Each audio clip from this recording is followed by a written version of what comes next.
Hello, everyone, and welcome back to Growing with My Fellow Growers. This is at Jack Greenstock on Cannabis as well as Instagram.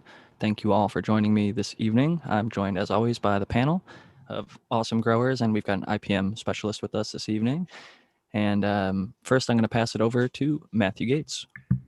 Oh, I appreciate that. I think that I could also be considered a grower too, although sometimes, most of the time, it's not cannabis. Anyways, I am Matthew Gates. I'm an integrated pest management specialist, and if you want cool information about dealing with pests, whether they're insects or mites or fungi or bacteria or whatever, please come to my YouTube channel, Zenthanol, as well as you can find me on Instagram at SyncAngel and on Twitter at SyncAngel. I have a video coming up right now about a very, very serious hazelnut powdery mildew strain that's destroying Turkish hazelnuts, which represents about 70% of the world market. So, season's greetings, I guess. Wow, it's almost as scary as the whole citrus, maybe even more scary than the citriculture issue with the citrus screening earlier that we heard about. Hopefully, they'll find a solution for that soon.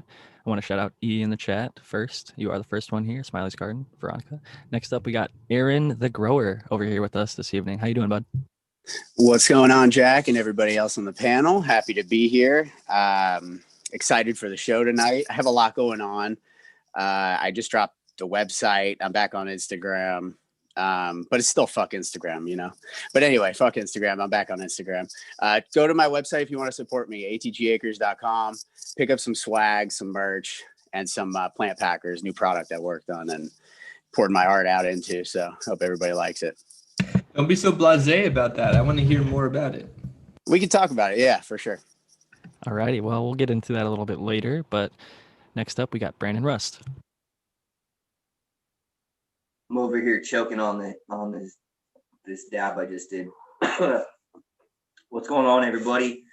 Fellow panel members, all the listeners. I'm Brandon Russ. If you're not familiar with me, you can find my work on Instagram, which I'm also on the fuck Instagram kick at rust.brandon. You can find a link to my company, Bokashi Earthworks, and you can check out my website, bokashiearthworks.com, for all your microbial needs. Thank you for joining us. I'm enjoying your products right now in my garden, so shout out to you, and thank you for joining us once again. Next up, we have Spartan Grown. What's up, everybody? I'm Spartan Grown. You can find me on Instagram. Even if you're saying fuck Instagram, that's where I'm at. Other than that, you can find me here on YouTube, right here with Growing with Your Fellow Growers on the Cheap Hope Grow station, or the Michigan Bros Grow Show, or GML Show. Other than that, I'm just kind of spreading myself around. Hey, I appreciate that. I always like it when I see you on your regular shows as well as the different ones that you hop on every now and then. I want to remind the chat to do what I just did on my phone, which is tap over from top chat to live chat if you want to see all the messages. You can also tag me at Jack Greenstock in YouTube or at Cheap Home Grow. I've got it up on my computer on this side, and down here I've got the phone, so it'll light up and make it easier for me to see your questions or comments. Next up, I skipped over him on accident. We've got Dr. MJ. Hey, yeah, Dr. MJ Coco from cocoforcannabis.com.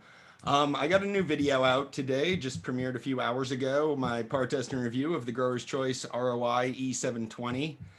Big, beautiful light. I get into some of the physics of hanging height in the video too, so it's hopefully interesting for everybody. I'm operating on very little sleep, so I will do my best to stay sort of non-delirious throughout the episode today. And just wanted to invite everybody, of course, to sign up for the New Year's Grow Challenge coming up in just like, a month and a half at this point, guys. So cocoforcannabis.com/challenge. Thank you so much for joining us, and definitely check out the New Year's Grow Challenge at cocoforcannabis.com. Thankfully, 2020 is almost over, believe it or not. It's kind of depending on how you think about it, it's gone by quick for some and slow for others, but coming to the end here soon. Last but certainly not least, with us tonight, we have Noah the Grower. Yeah, how's it going, everybody? I'm Noah the Grower from Instagram with 2 E's. You can find me there. I go by Cowboy Blazer Fan on Twitter. I've been growing medically for about 10 years. I've had a collective, and I've been involved in cannabis in one way or another my entire life since I was in 10th grade, and happy to be here and hanging out with all you guys. How's it going? Going well. Thank you for joining us. I might be a little bit hoarse sounding or raspy. I was just on my IG live for like an hour and a half, just kind of hyping up the show for this evening, trying to rope some people in. I saw Purple Thumb OG earlier over there. He's in here tonight with us as well. He got a new logo courtesy of I Grew Some, who's an awesome artist in the community. So check those guys out. I also saw Tommy Trichomes earlier and a few of the others in chat already. So thank you all for joining us. I'm really glad you can make it.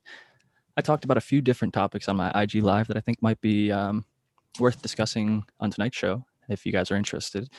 I was talking about the pack price on seeds. Last week we were talking about breeders and breeding in general, but I was curious what your guys' thoughts on seeds price are. I've heard a few different things around the community. I've even seen some people like say that they should put a cap on seed price. Like for 10 seeds, you can't sell it for more than X amount of dollars. And I personally am not a fan of that ideology. I think they should, whatever people want to pay for them, they're worth, I guess. But I'm curious what your guys' thoughts on seeds, what you think an average price pack is, and on those higher dollar packs, do you see the value in it? I think in the past, Dr. MJ's and I have talked about finding that return on investment fairly easily, even if you spend like $200, which is like $20 a seed. It's pretty easily, even when you consider electricity, nutrients, soil, water, whatever. When you calculate those costs and you calculate the seed costs, I think most growers, if you actually grow the seed, are going to get a great return on your investment. So I guess I'll pass it over first to Doc and ask what your thoughts are on average seed pack pricing for a 5 or a 10 pack. And then what do you think about like high prices? Should there be a cap? Do you think they're a little ridiculous when they get up to like 800 to 1,000 a pack? Well, I mean, I think at that point, you're just getting into what we would call in economics luxury pricing. I don't think that I'm not interested in necessarily regulating that. Sure, if they want to charge whatever people are willing to pay for seeds, they can. What my message would be is that I don't think that there's a strict one-to-one relationship between price and quality. I think it's definitely possible to get really high quality genetics at a much lower price point. You know, I think $10 per seed ends up being a fairly reasonable price point. I think if you're talking about $500 a seed, then find a sucker that's willing to pay it, but I'm not going to. Right. Well, there was the Cookies famously had a pretty failed drop on their first attempt at, this is like Cookie San Francisco, the whole burner crew is associated with. They had the Candy Rain, what I call a seed debacle, where I don't think they did any testing or had any testers. They just made their first batch of seeds, packaged them up, painted them in fancy little packages, numbered them like 1 to 1,000. And they basically, because they have a big brand and a big name already, they had a bunch of customers willing to pay a high dollar amount. And I think it was $500 on the low end for a 20 pack to $800 for a 20 pack. And people were getting like 0 out of 20 germ rates, like 3 out of 20 germ rates, like lots of Hermes, lots of mutants, Yeah, it's tons a of good way issues. to ruin your reputation. So yeah, they basically just shot themselves in the foot and threw away any breeding reputation that they may have had, in my opinion. Like some people found some good stuff out of the London pound cake, but that was one where I was like, wow, that's where if you spend a bunch of money, it's worth doing the research and like seeing if they've actually done something previously in the game that justifies it. Like Yeah. Aficionado Estates is one. He has like Aficionado French edition as well, but like he sells his seeds sometimes for as much as like $800 for a 10 pack. He does have a guarantee, germination guarantee. If like you follow X amount of steps, if something doesn't go right, he'll replace it or buy them back, which I think is respectable of Leo Stone. But I do think that's on the higher end of the price range. But X amount of packs, he never makes them again, and he's won an Emerald Cup, so he has some stuff to sort of stand behind. Where the Cookies guys, most of their stuff came from like accidental Hermes and crosses that they didn't intentionally breed. So I think when they got into breeding, a lot of people expected it to be better than it was, when in reality they were sort of in a good situation, right place, right time when they found the stuff that they found. But I don't know how much credence they have to their breeding skills. Yeah, so when you think about when you're paying for seeds, it's a interesting, I don't know, it's sort of almost like pharmaceuticals or something like that. Like the research and development costs can be considerable if you're really setting up a good breeding program. But then the per unit sort of cost of manufacture should be pretty low once you get what you're going for. So if when you think about the market dynamics of that, if you're going for one of these sort of high price point sort of sales, it's not necessarily because you couldn't make more seeds. So it just kind of, I don't know, if I had a really good seed and I was trying to market it, I think that there would be a lower price point that would be much more profitable to sell at. So I'm a bit confused almost as to, it certainly wouldn't be, for example, if I had a portfolio of strains and I was going to think about, well, let's put one of these out as luxury pricing, it really wouldn't be the seed that I expected to do the best in the market. That makes sense. I would I think want that to have greater market exposure. I totally agree with that, and that makes a lot of sense. I think the reason Leo Stone and others that have those higher price points are doing it is they are in other markets as well. Like he sold his flower to the market, but now I think he's more of a breeder primarily. But I wanted to pass it over to Brandon. I know you've recently done a seed drop. What are your thoughts about seed pricing? I've done 3 seed drops. The first 2 sold out within 24 hours, and the third one sold out in 6 minutes. I priced my seeds at a reasonable price point, and I also work with genetics that are, you know, really good in my opinion. I've cultivated award-winning cannabis varieties. I know how to hunt for a winning cultivar. I know what to look for. I think people trust my opinion and my kind of methodologies. And I think that also all the work that I put in over the last almost 2 years with doing educational content, I see like my success just a return on what I put out. That's the way that I kind of see it for what I just did. What was your price? I think it was like, was it $50 for a 10-pack or something like that on your website, or what was the cost They that you were? I think 11 or 12 seeds in the first 2 packs, and guaranteed 12 of the Limarilla times 1 VX, and that was $60. And the reason I did it at $60 was because I was Peter was hosting all of the website and everything, because my website would have just crashed. His website crashed. I saw it, man. Daga.love. It was like people were like, I want to buy. Like I didn't get in, I got in. Like it was quite an event. It was like a celebration, like if you got one. I definitely had people lighting up my Instagram when I shared it on Instagram.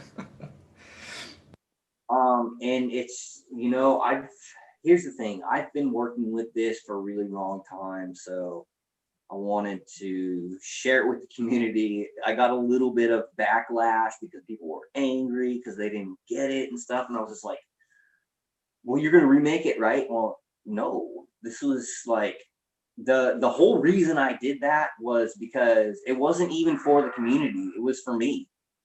I gave it to the community because so many people asked me and kept asking me. So there was a huge demand for it, and I didn't charge a bunch of fucking money. I charged it according to, look, I did this project in my fucking backyard. You went in below the average price. I'll say $100 for 10-pack is the average price. So for $12 to get, or for 12 seeds to be at $60, I think is a very extremely fair price. Aaron the Grower, you've got a hand up, and then we'll go back to Brandon. I was just going to say, I think I can contribute to this just because I think I can put into words what a lot of people are thinking. And that is, I'm a big fan of the free market, and you just sort of let the free market set the price. So if somebody is willing to pay $500 for a 10-pack, like I have before, then you pay it because that's what you want special to you. But if it's not, then it's not. And to me, Brandon's work is exceptionally priced. You can get back to it, Brandon. Sorry to cut you off. No, I appreciate it. You know, everybody's input is valuable, and that's the thing. Like, I just, I really did this project for me, right? Because this project started as an S1 hybrid, right? And I wanted to have an inbred line where I could take a male and find a really good male so I could do my selections and work a little bit more with it. If you've noticed, there's things that I haven't given away. I haven't given away the Limarilla itself. Like, I've given some cuts to a few people that I know that will like hold on to it, and will, like Jackson, for instance, he knew it was special and he used it, and he crossed it into one of the oldest lines that he had.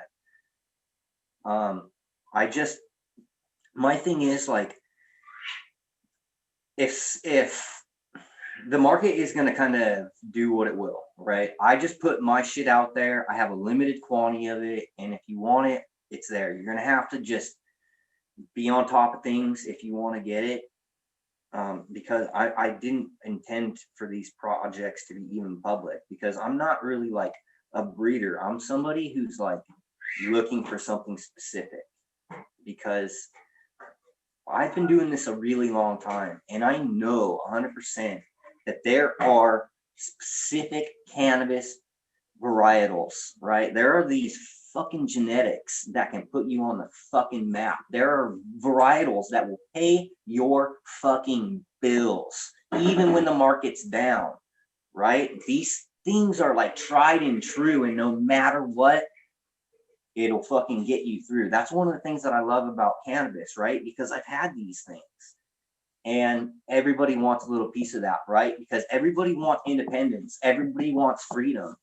And that's what this is all about, right? Because when you can grow your own medicine and you can share with your friend, open, unregulated, untaxed, with your 6 plants or your 12 plants at home, and you can, that's, dude, the whole thing is like cheap home grow, right? Why are we growing our medicine?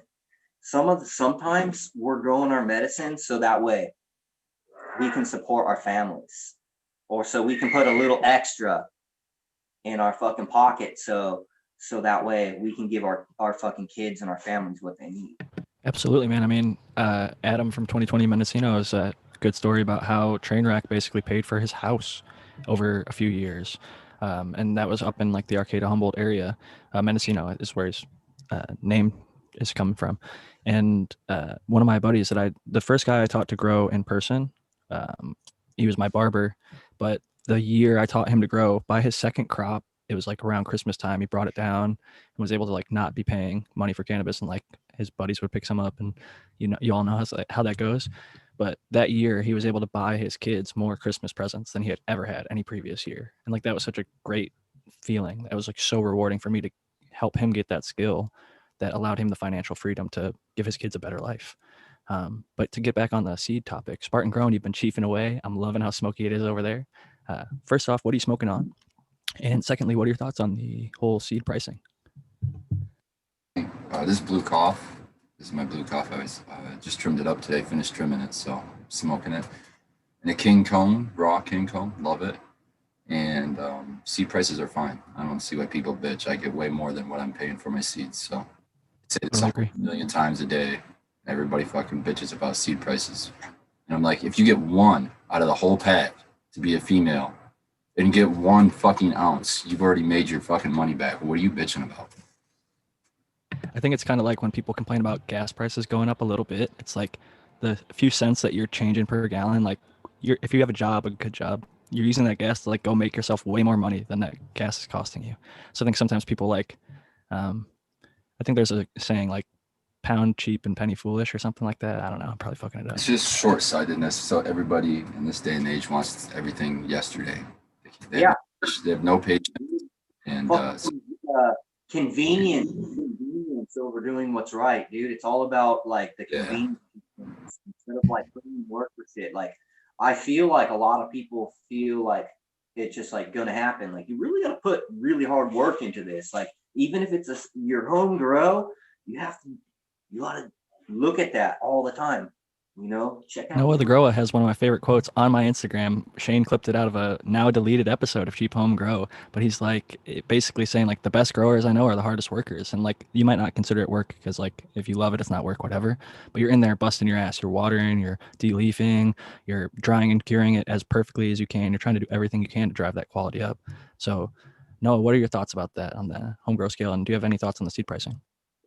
Well, seed price is just like Aaron the Grower said. I think that it should be free market. But Brandon touched on something there, man. There's people that I know that you either grow really good weed or you're working at McDonald's, man. I mean, there's people out there that that are on this panel. I'll just say that you grow a good harvest and it's a big deal. It's not like if a big corporation they grow a big harvest, dude's gonna have like a better vacation. But there's people out here that are like working their butt off because they love it. And I appreciate Brandon with the passion, man, because that's how I am. I'm really passionate about this. This is it. This is my life, and it's a big freaking deal to me. And I love being around people that breathe that stuff too. That wake up realizing that I have to do every little detail in my room correct, or it's not going to be on point. And if you don't have that type of attitude, you're just going to have regular weed. If you want craft weed, if you want to have weed that's just like Brandon said, that's going to be able to compete in a down market down, market up, you got to put the work in. And I just love being around people that have that same passion that I have, and I absolutely have it. I love it. It's in my blood, and I dig it, man. It's like you said, it's not really a job almost. It's like I look forward to doing it. It goes without. Oh, sorry. Go ahead. No, you go. Well, I was gonna say it goes without saying, but when does that stop me from saying something? Anyways, IPM, right? So that's my thing, and I have to say that the best aspects of IPM, one of the most important aspects, is just being proactive, just like knowing what to look for, actually looking for it yourself, if whatever your situation is, or having other people who you work with in a team to do so. Making an effort to, if we're talking from a commercial perspective, setting things up from before you even have plants in the ground, having a plan, an SOP, having like noting that like certain plants around your area will get pests, like doing all of that work, whether you're a breeder who's trying to make seeds or you're a cultivator who's trying to cultivate product for yourself or for other people. It's an incredibly laborious pursuit. And I think that should be, compensated. Everyone says that, of course, maybe I'm biased, but I do feel like there's great respect to the people who actually observe those like true, axioms about cultivation. Other people are like, no, man, I'm just, we found a spot and we're going to grow here. And I get it. Sometimes that's all you kind of have, and you don't necessarily have the resources to do everything. You got what you got. Huh? When you got what you got. Yeah, when you got what you got. And so there's no shame in that as well.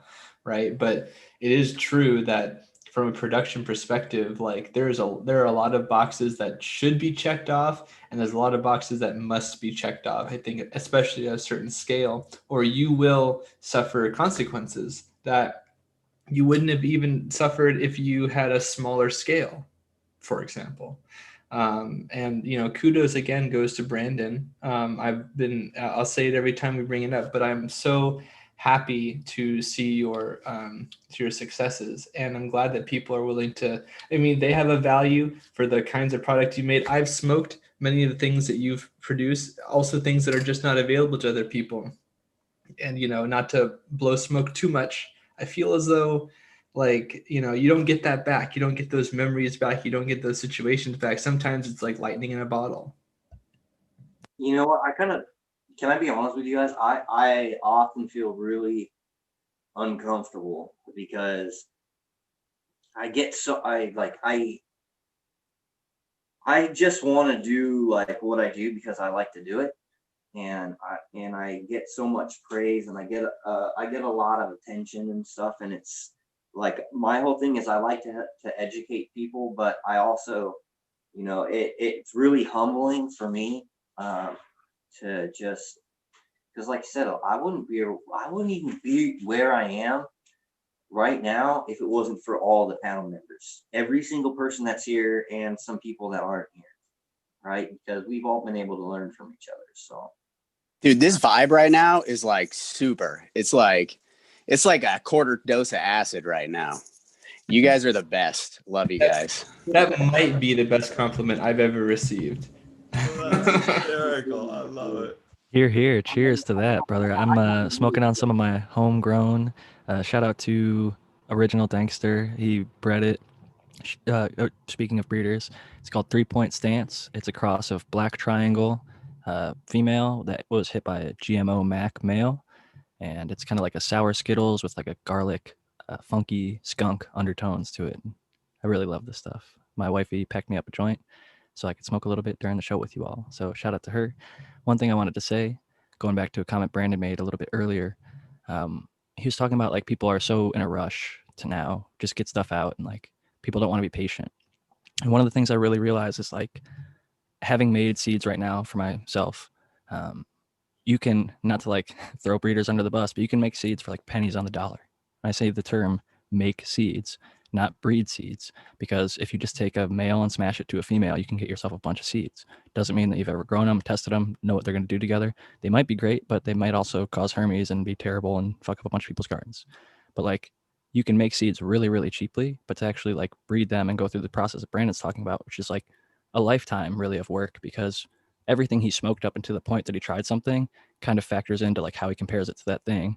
And then him being able to find some of those award-winning cuts, which were literally like winning High Times Cannabis Cups and things like that, and then growing them and then seeing how it compares to stuff that he would pop, gives him a perspective. And like each breeder has their own perspective, and that's why I think it's so beautiful that we all get to come on and talk about this, and the cost that goes into making something and the value that's associated with it. Like he could have sold his seeds for a lot more. They sold out really quick, but he chose to get them out to the community.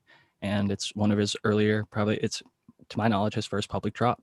So I think it is responsible and smart to come in at an affordable price range to get the genetics into people's hands. So cheers again to you, Brandon. I don't want to make this all patting Brandon on the back episode, but just thinking about breeding and seed costs, to have great genetics at a low price is a really awesome thing.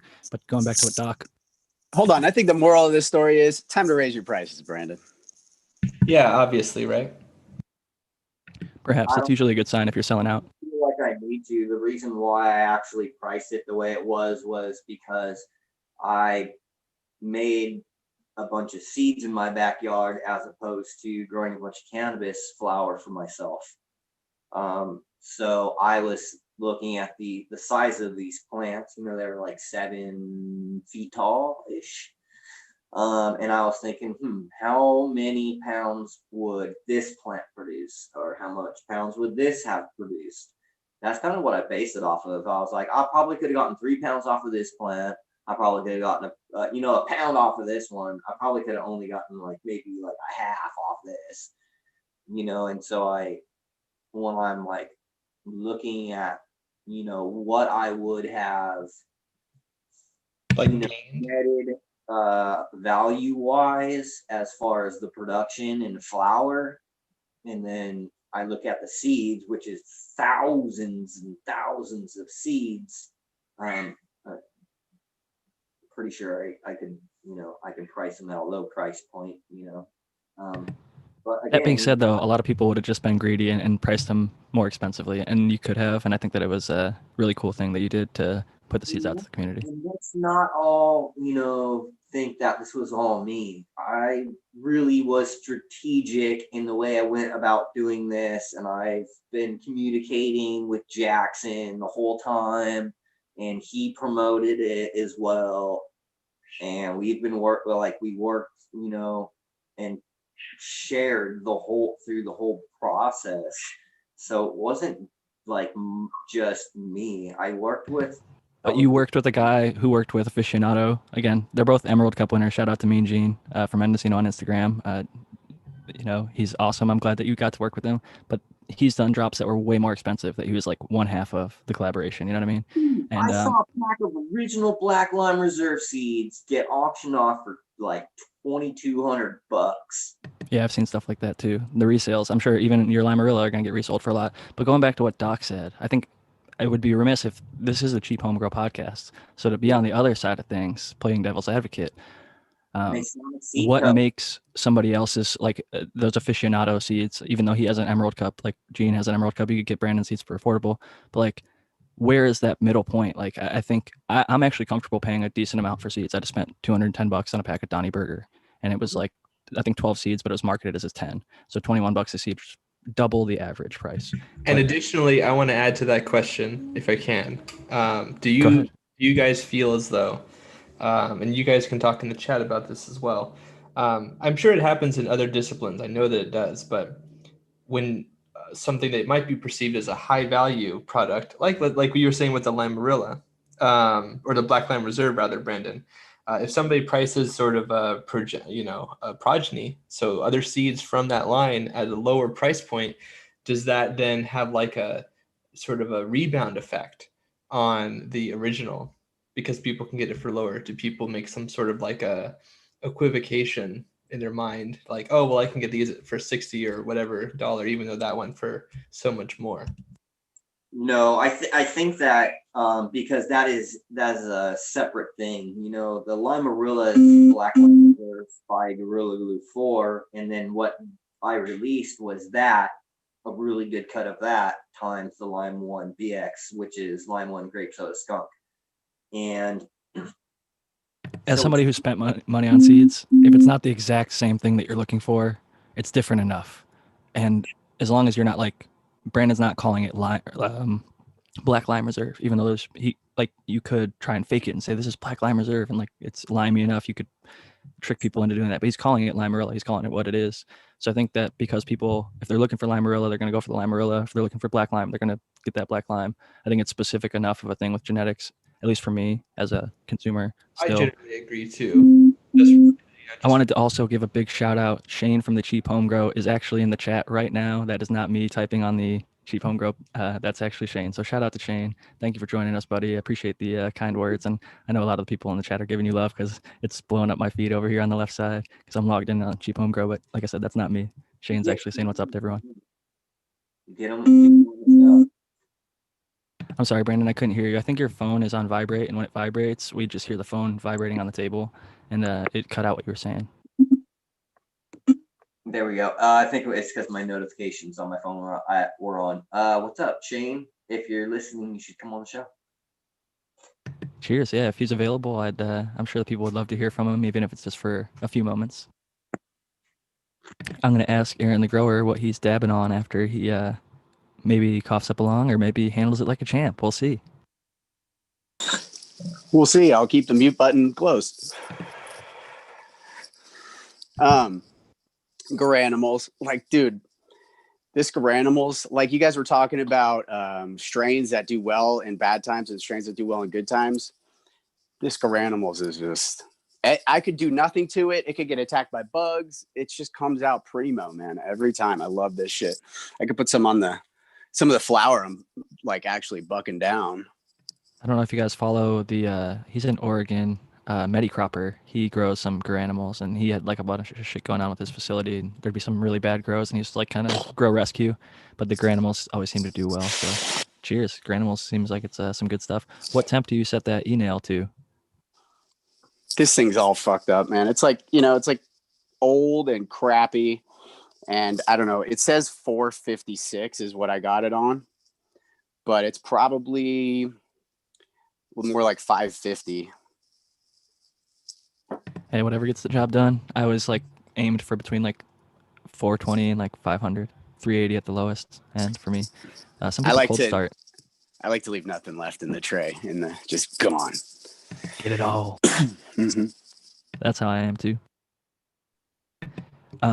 Shane says, I'll put the previous podcast up in the proper format. For those who have been asking, I've gotten a few DMs about that. I know we talked a little bit about that earlier in the show, and Shane said that I would join tonight, but I've got a lot of stuff to do this evening. Have a great show, everyone. Cheers, Shane. Thank you for popping in. We really appreciate you just checking up on us, and appreciate giving us the space on this YouTube, because my YouTube does not have 1,000 subscribers. So even if I wanted to host it on my show or on my network or whatever, I don't even think I could go live on YouTube. So it's an awesome little thing that we're able to do over here. And we have awesome community that continues to build. I don't even know. There's 3.67K subscribers, and we got 39 likes on the video. I'm going to go ahead and like it, even though I'm one of the panelists here. Whatever. I enjoy the show. I learned so much from you guys. When I like things, it's a big deal because I usually use it as a reference playlist too. So I've liked it because this is a really cool interaction so far. We also have 111, which is like a lucky number for some people. So shout out to the 111 who are with us this evening. Thank you all for joining us. It's 4:35 out here on the West Coast. Spartan Grown, do you have any thoughts on your mind that you'd like to talk about this week? Because I know we've only got you until about 5:45 out here on the West Coast, 8:45 before you go over to Michigan Bros Grow Show. So it takes me longer to unmute now because I got to do it through Zoom. No worries. I don't really have anything. I wasn't really expecting that question. No, I don't really have anything. I've just been had bad luck in my life, so I've just been trying to survive. So I haven't really been thinking too much. Just been reacting to things lately. I'm sorry to hear that. I hope things turn around and move towards the positive lately. I guess I could ask you a simple question. What's on the hat? It almost looks like a Brazil flag or something to me, but it's a pretty cool looking hat. Yeah, this is actually my favorite hat that I have as far as comfort wise. I won this hat with my light. It came from Science LED. Oh, nice. That's a really cool logo, actually. Yeah, pretty cool logo. It's got a little bit of writing underneath. I don't know if you can make it all out. It's pretty nifty little hat. Hey, you gotta respect the company that actually puts like a pretty distinctly cannabis leaf right on there. You know, they know who they're marketing to, and I actually really respect and like their light. That's actually their company symbol right there. That's badass, man. I mean, that's not exactly a pot leaf, but it's close enough that I think most people get the reference, right? I've got them right behind me on my little logo over here and over here. But yeah, I would love to try one. They just don't have a light that fits in my space. All their lights are too big, but I love the spectrum tunability. So if you don't have anything thoughts for the show, what have you thought about that grow? I just saw you had the snow cane monocrop under there. It looked killer. What spectrum did you use? Did you do any playing with it, or what suggested spectrum did they go with? I did my normal. I set up a custom program on it that I designed myself, and it just runs that over and over and over again for me. And it's nothing crazy. The only thing I was doing was if they're stretching too much, I'll reduce the reds early on. I always reduce the reds at the ends. And that's really all I've been doing. I could get more into that. I should. They actually have custom programs where if I get online and download, I could just do all that. But it's just like, not in the cards right now for me to get all up into that. So I've just been running standard. I'm using it as a light, and it's doing great. I love it. My monocrop I got underneath. This is the first time I've ran a monocrop. It could be ever. As far as I do it commercially all the time, but I mean in my home grow. It's just because I wanted to get a yield, and I was tired of not so much yield, but I was tired of dealing with the struggles that you have when you have multiple different strains that are growing multiple different ways and trying to balance that all out. When you grow the same strain, it's a hell of a lot easier. So yeah, it's doing very well too. And I don't know, I'm probably not a month, but probably 2 to 3 weeks out probably before I can even think about harvesting it, but it's looking really good right now. And hopefully it puts on a little bit more weight, but even right now, even if I had to cut right now, I would be happy with the crop. So, I mean, yeah, I was saying when I looked at it earlier, I was like, I didn't know how far along you were. It actually, to me, looked like it was closer to harvest than you were just saying, because I was like, damn, it looks pretty fucking good already.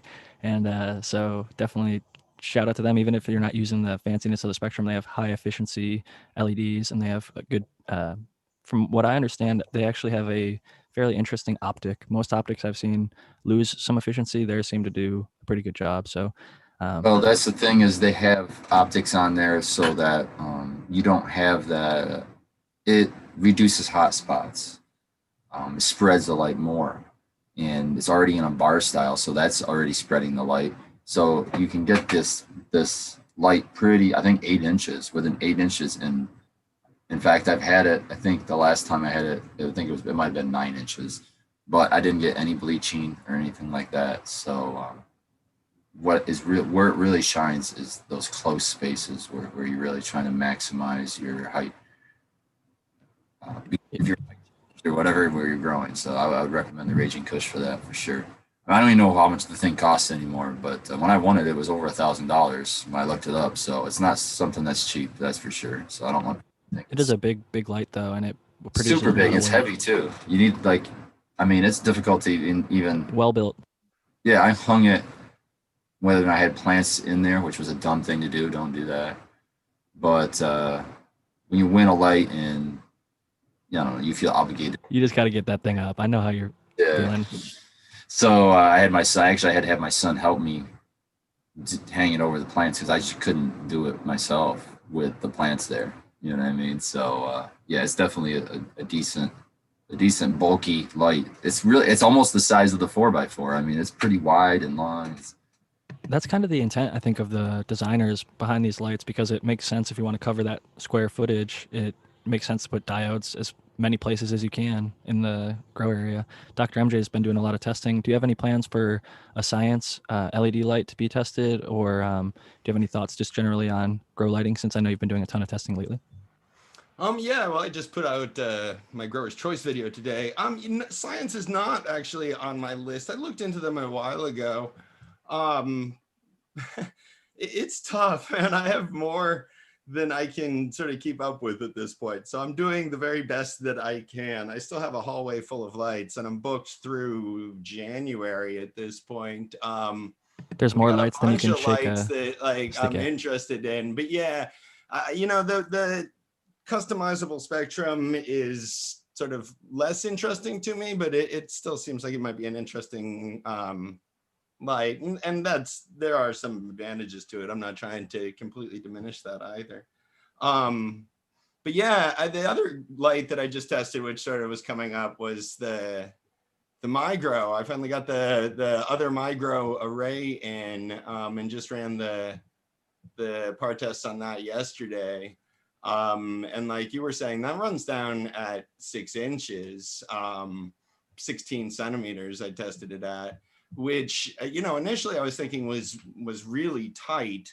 So I was thinking to myself, I'd rather run this up at 10 inches. Like, how high can I set it to give myself some room to grow into?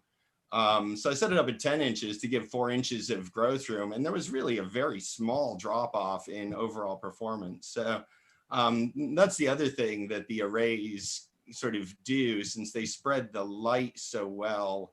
The drop off that you get from raising the hanging height is really less significant than it would be with a fixture that didn't distribute the light as well. Isn't it because like each diode essentially breaks the inverse square law that much more? There's more points of light, and then it can basically travel a little bit better, deeper.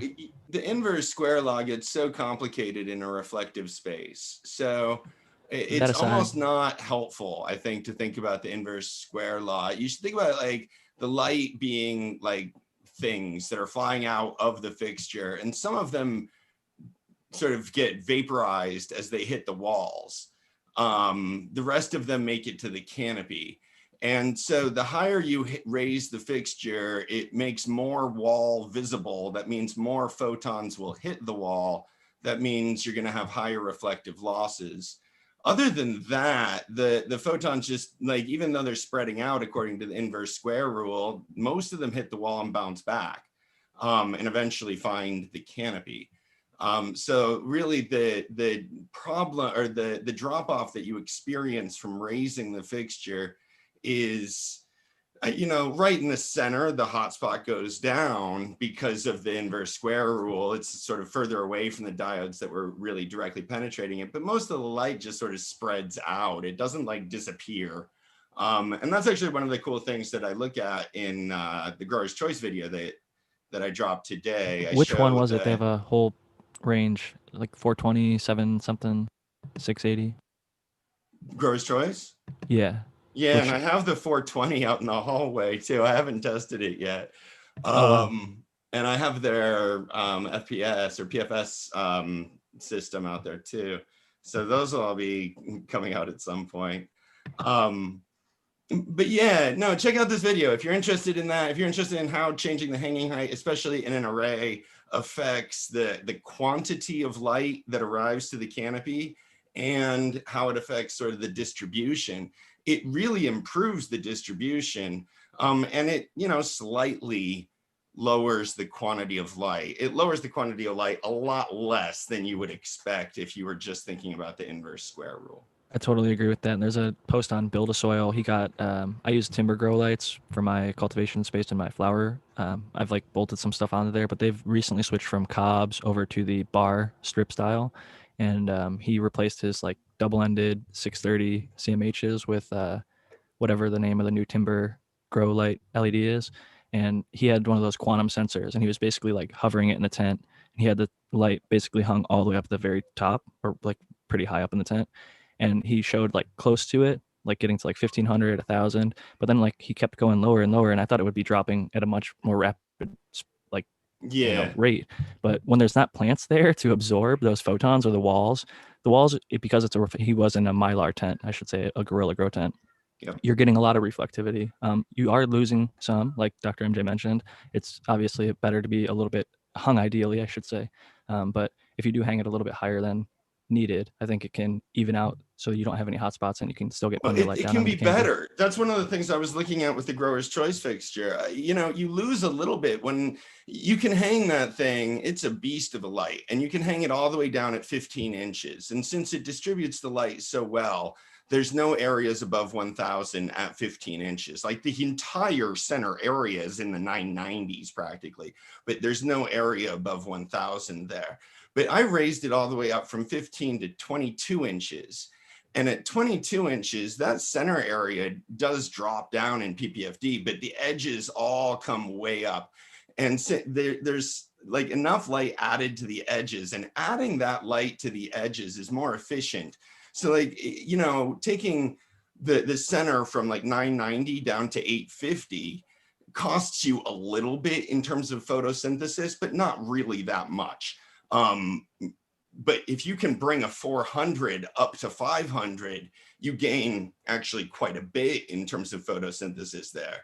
That corresponds to sort of where you are along the PI curve, or the photosynthetic efficiency curve. So yeah, it's interesting. The lowest hanging height is not necessarily sort of the optimal hanging height for photosynthesis. Yeah, not always the best. Though it maximizes the amount of light that reaches the canopy. And the efficiency rating for like a par testing. Like if you were going to watch a MyGrow, people would be like, oh, if you hung it lower, you get a higher PPFD. So people always like to complain about how the test is conducted. But I like that your method aims for that 1000 at the hot spot, because if you're not supplementing CO2, then it is the ideal roughly high end. So shout out to Smiley's Garden. He uses those Grower's Choices, and if you don't follow him on Instagram or YouTube too, check out Smiley's Garden. That dude is fucking killing it. All organics under those Grower's Choice ROIs, and his plants look amazing, frosty as fuck. I think this is one of his best runs I've ever seen from him. So Smiley, if you're still listening, I heard you earlier in the or saw you earlier in the chat, so cheers to him. He's a Michigan grower and cool dude. So definitely a lot of good stuff going on under LEDs. When I started growing again for my own, people would tell me, oh, you can't flower under LED. And here we are years later. I'm like, dude, it's so clearly a great way to grow cannabis. So check out Smiley on Eagle. He's got a kind of a regular thing now. Was it like the organics take over? Yep, organic. He did one with Josh Steensland. He's done a few with the Leighton Morrison. He always talks about soil horizons and redox and things like that. He's got a few more organics takeovers planned too. So Smiley's a cool dude for sure, and very knowledgeable. Aaron the grower, talk about a view. I think that might be called like the alpenglow, the little sunlight that comes over the mountains towards the end of the night. Yeah, you guys enjoy this because I got shit to do outside. So here's a view. Hey man, I appreciate it. I love that view. California is a beautiful state, and that is one of the many examples of a great sunset happening. Good looking out. That's fucking beautiful.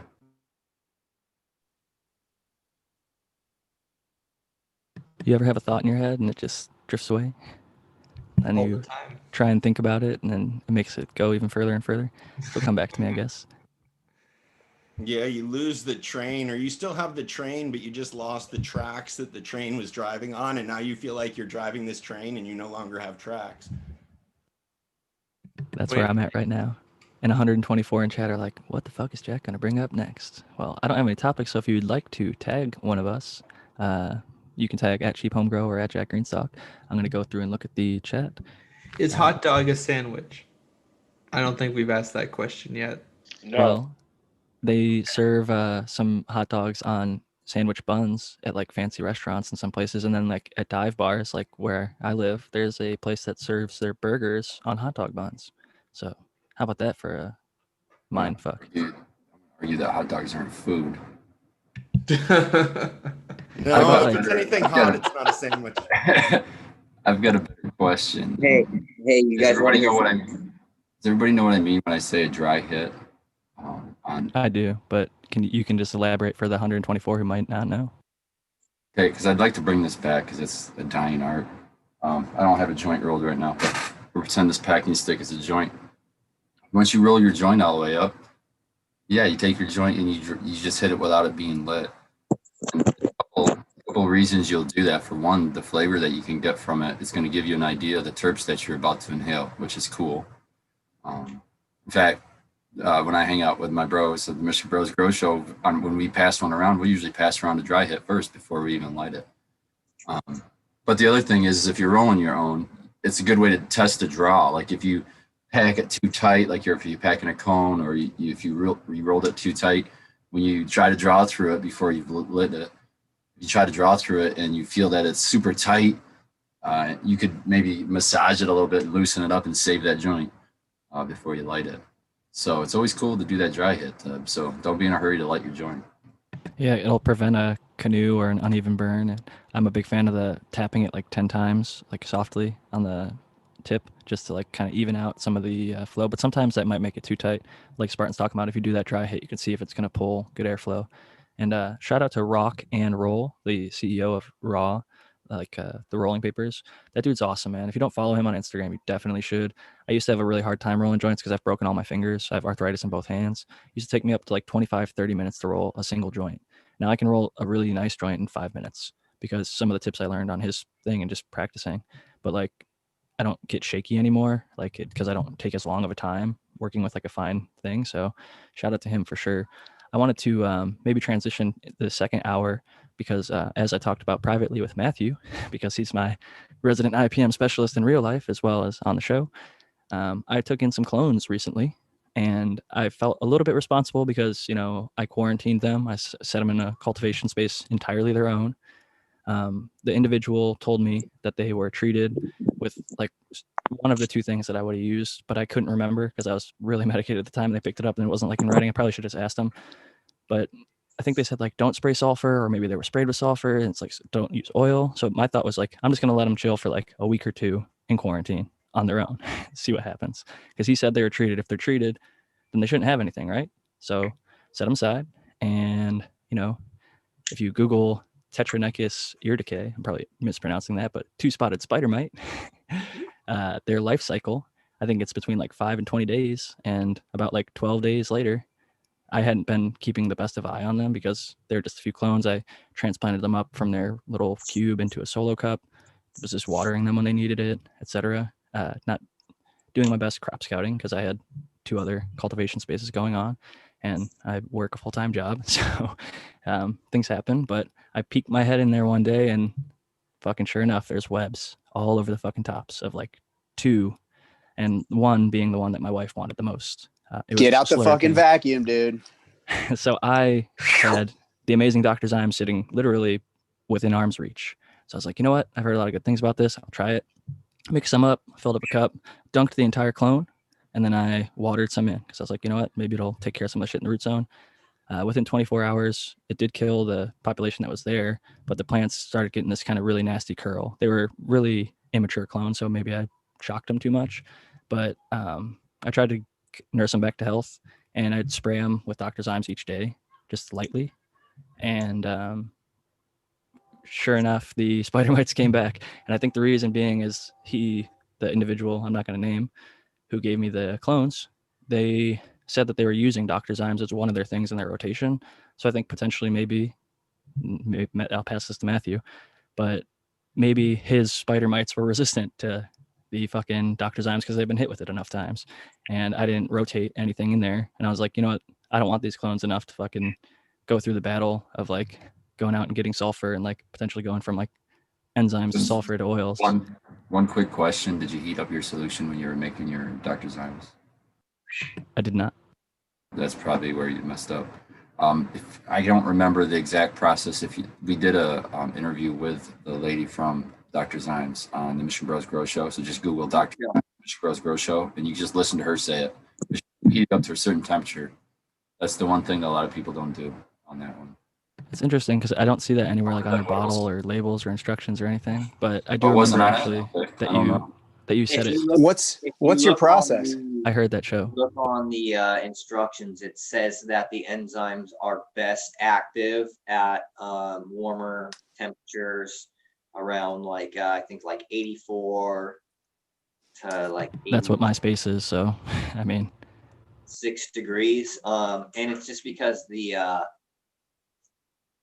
enzymes kind of are like acid a little bit, right? They dissolve things, degrade them. someone in chat said 70 to 98 degrees. So my water and my environment was definitely between that range. So if that's as warm as it needed to be, MySpace was 100% there.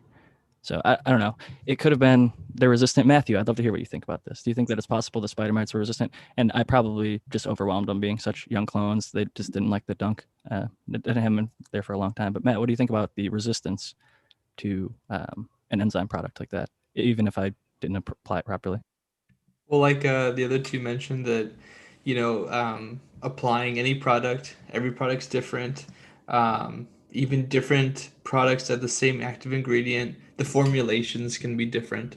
So it's always important to read the label. And I know that's not a very, sexy part of the IPM, sort of process, but it's very important. And it's possible that the warmer water is important for like the I know there's an enzymatic component. That's why it's the amazing. It's almost Dr. exclusively Zymes, enzyme, right? I believe. Yeah.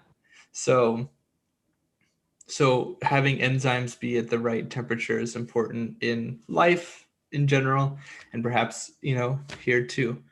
As far as resistance though goes, I wouldn't call it like I doubt that they, especially because of how the product wasn't maybe activated, it's kind of hard to say.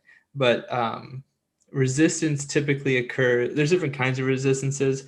There are sort of like point mutations that happen. So like maybe a chemical toxin binds with a certain aspect of the physiology, like a neurotoxin or a muscle stimulant or something like this. And maybe the mutation changes that receptacle so that when the chemical comes to bind in, it doesn't bind at all, or binds like much less or for less time or something like this. Speaking of enzymatic action. The other way is through behavior. And that's also, both of these are mediated by genes to some degree, right? But sometimes it's more behavioral than anything else, and they don't get some like sort of physiological direct like counter or something like this. Spider mites, as I love to say, especially the two-spot spider mite, Tetronychus urticea, you said it very well. It is a huge part of its genome is devoted to processing xenobiotics, so chemicals, for example. Somebody in the chat said, I think it was EEE or E as I would read it. They said just crank the CO2 and seal the space. I don't know if that would help, but I had a thought on CO2, and it was actually the fucking thought that I lost earlier. Dr. MJ was talking about the train track thing. I was going to bring up CO2 monitoring as a potential subject because Spartan Grown, thankfully, said to me, hey, borrow somebody's monitor if you can. And I shouted out on the podcast. I was like, hey, if anybody has one, can you send it to me? And a dude at Michael O, I won't give his full name because I don't know if he wants to be named, but he lent me one to borrow. And I checked in my house, which is a tiny house, and I have 2 cats and myself and my wife.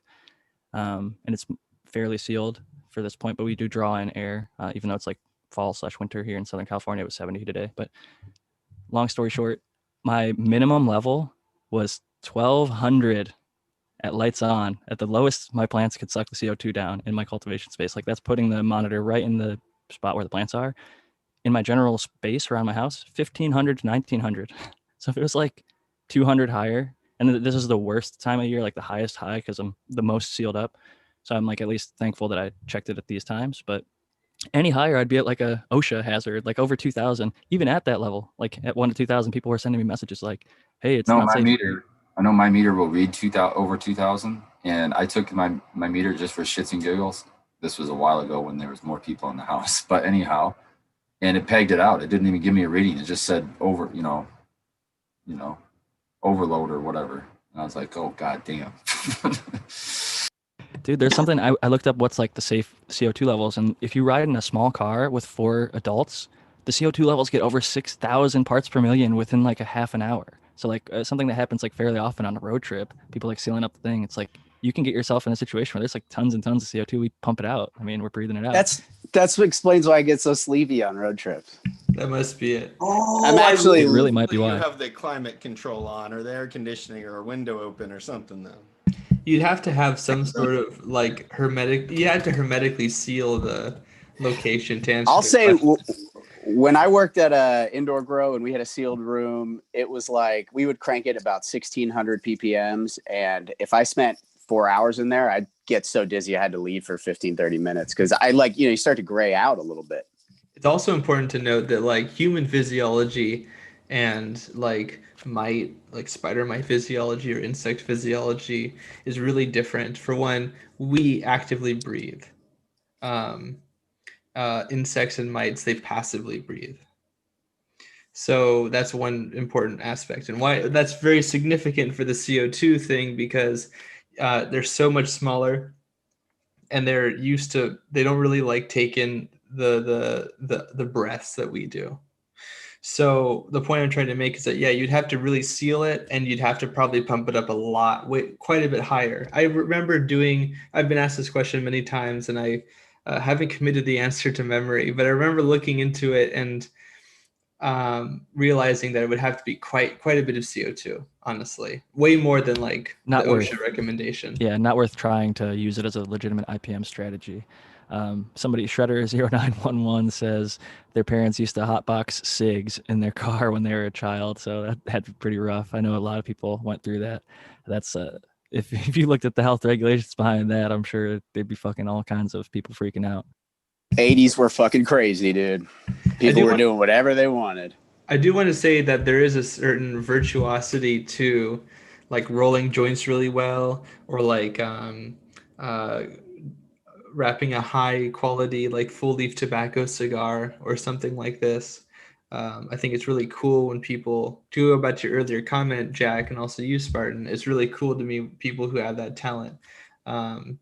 Joints are my favorite way to consume, so I think it's really cool when that happens. Although I'll be honest, usually for convenience sake, I'm usually using cones. So I am heretical in that way. No shame in the comb game. My wife does that. I personally still roll my joints, but I wanted to shout out, I think Spartan might know, is it Midnight Roots? They have the Migars or Mygars by Giancarlo Canagar, and he's like I think he's Nicaraguan, originally by heritage, and his parents were all tobacco rollers, and he took some of the processing from the tobacco rolling and figured out how to like really well cure the like VOCs and chlorophyll out of the hemp leaf to use it for for cannabis rolling. I'll have to say as well, Thai sticks are pretty bomb as well. I got some black Vietnamese cultivar Thai sticks from a buddy here in San Diego. That had to be some wild shit. I have never had a Thai stick personally, but from all the reports I've had, the highs are pretty crazy. And somebody, I can't remember what show it was on, they were talking about it was Future Cannabis Project. If you just type in Future Cannabis Project Thai stick, they talk about how on the boat, it was basically like a giant, my arm size stick, and then they'd cut it in half to the next guy, and then they'd cut it in half to the next guy. So like you knew where you were on the food chain by seeing how long the Thai stick was, because it literally got halved and halved and halved. And, are you guys talking about the same thing? Because I think there's 2 different Thai sticks in the world. Matt, are you talking about Canagars when you say Thai sticks? I'm not. Okay, cool. Just making sure we're on the same page. And for the audience. But I know what you're talking Well, about. should we though. do Some that people better call by describing what those are? Yeah, I think it's just, I feel like it's just like this misnomer. Like people are like, oh, Thai stick is weed, and then they see this all cannabis cigar and they just go, oh, that's a Thai stick, because they weren't around when real Thai sticks were there. It's wrapped up with the hemp wrap a lot of times too. That's the thing. So they use a hemp leaf, and then they use a hemp like you would use for a lighter, like a low burning hemp wick. They wrap it up in those, so they assume it's Thai stick, because back in the day, it could be anything from a hemp wrap to, like, I heard it was red string on the guy on Future Cannabis Project was saying. Again, this is Wouldn't be something that, surprised if it wasn't hemp itself. That makes sense. yeah, and then there was some arguments between whether there was ever opium in the Thai. They're like, oh, it wouldn't make any sense for them to lace it with opium and make it cost a lot more. But then there was, like, in DJ Short's book, Breeding Exceptional Cannabis, a really long title that I can't ever remember, but he talks about the Thai and the Passaw water, which is like part of the process of making opium, that allegedly some of the Thai bud was like soaked or washed in. So it didn't cost them a bunch of money. It was like a runoff of the opium making process. And that's why a lot of people would take like one hit and like green out. They'd like vomit or like pass the fuck out or like get higher than they'd ever been. And it was a high that they weren't really looking for. So some interesting history with the Thai stick. I don't think a large majority of it was opium laced, but I do think some of it could have been.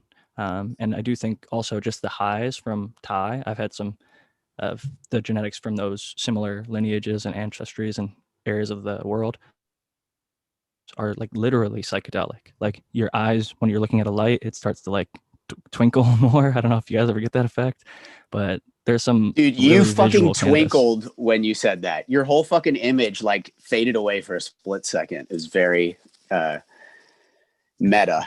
It must be the mandala behind you. Yeah, I've got a little like some sort of, yeah, I don't know, a tapestry behind me. But then when I put my hand up, it was really my hand. Just if I cover up my camera, it'll show you my full logo. Like that's how I used to do it. I'd just put a little piece of tape over the camera, boom, at Jack Greenstock or whatever. But to the whole Thai thing, I do think there's some of that shit that really gets you. At least I've felt some of these highs with Subcool. Shout out to him, rest in peace. And shout out to Lucky over there. I see that beautiful bird. But some of his stuff, the Jack the Ripper and Chernobyl, got me so lifted in like a mental way, like in your head high. That was like so almost like out of your body experience and like crazy visuals and just different unique stuff. So I definitely think there's the capacity in cannabis to produce some of those kind of leave your body. I think Dr. MJ had a great way of describing it. What did you say? It's like you're walking and like riding through like the earth is like a ship and you're riding through the universe or something like that. Yes. Oh yeah, I get that feeling with some cannabis. It's like, you know, put yourself outside somewhere at night, like camping or something, smoking the right cannabis, looking up at the stars, and just feel like you're like flying spaceship planet Earth. You know what I mean? Like through the galaxy.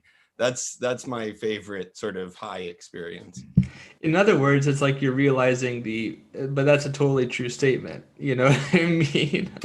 It's kind of it's wild thoughts, man. I mean, about sort of your place in the universe type of thought. Yeah. On another substance, mushrooms, someone I met felt like they were gonna fall off of the earth, and they felt the need to grab onto the grass to like prevent themselves from falling into the universe. And I felt like at a point in my medicated states where I felt like I could feel the earth spinning below me.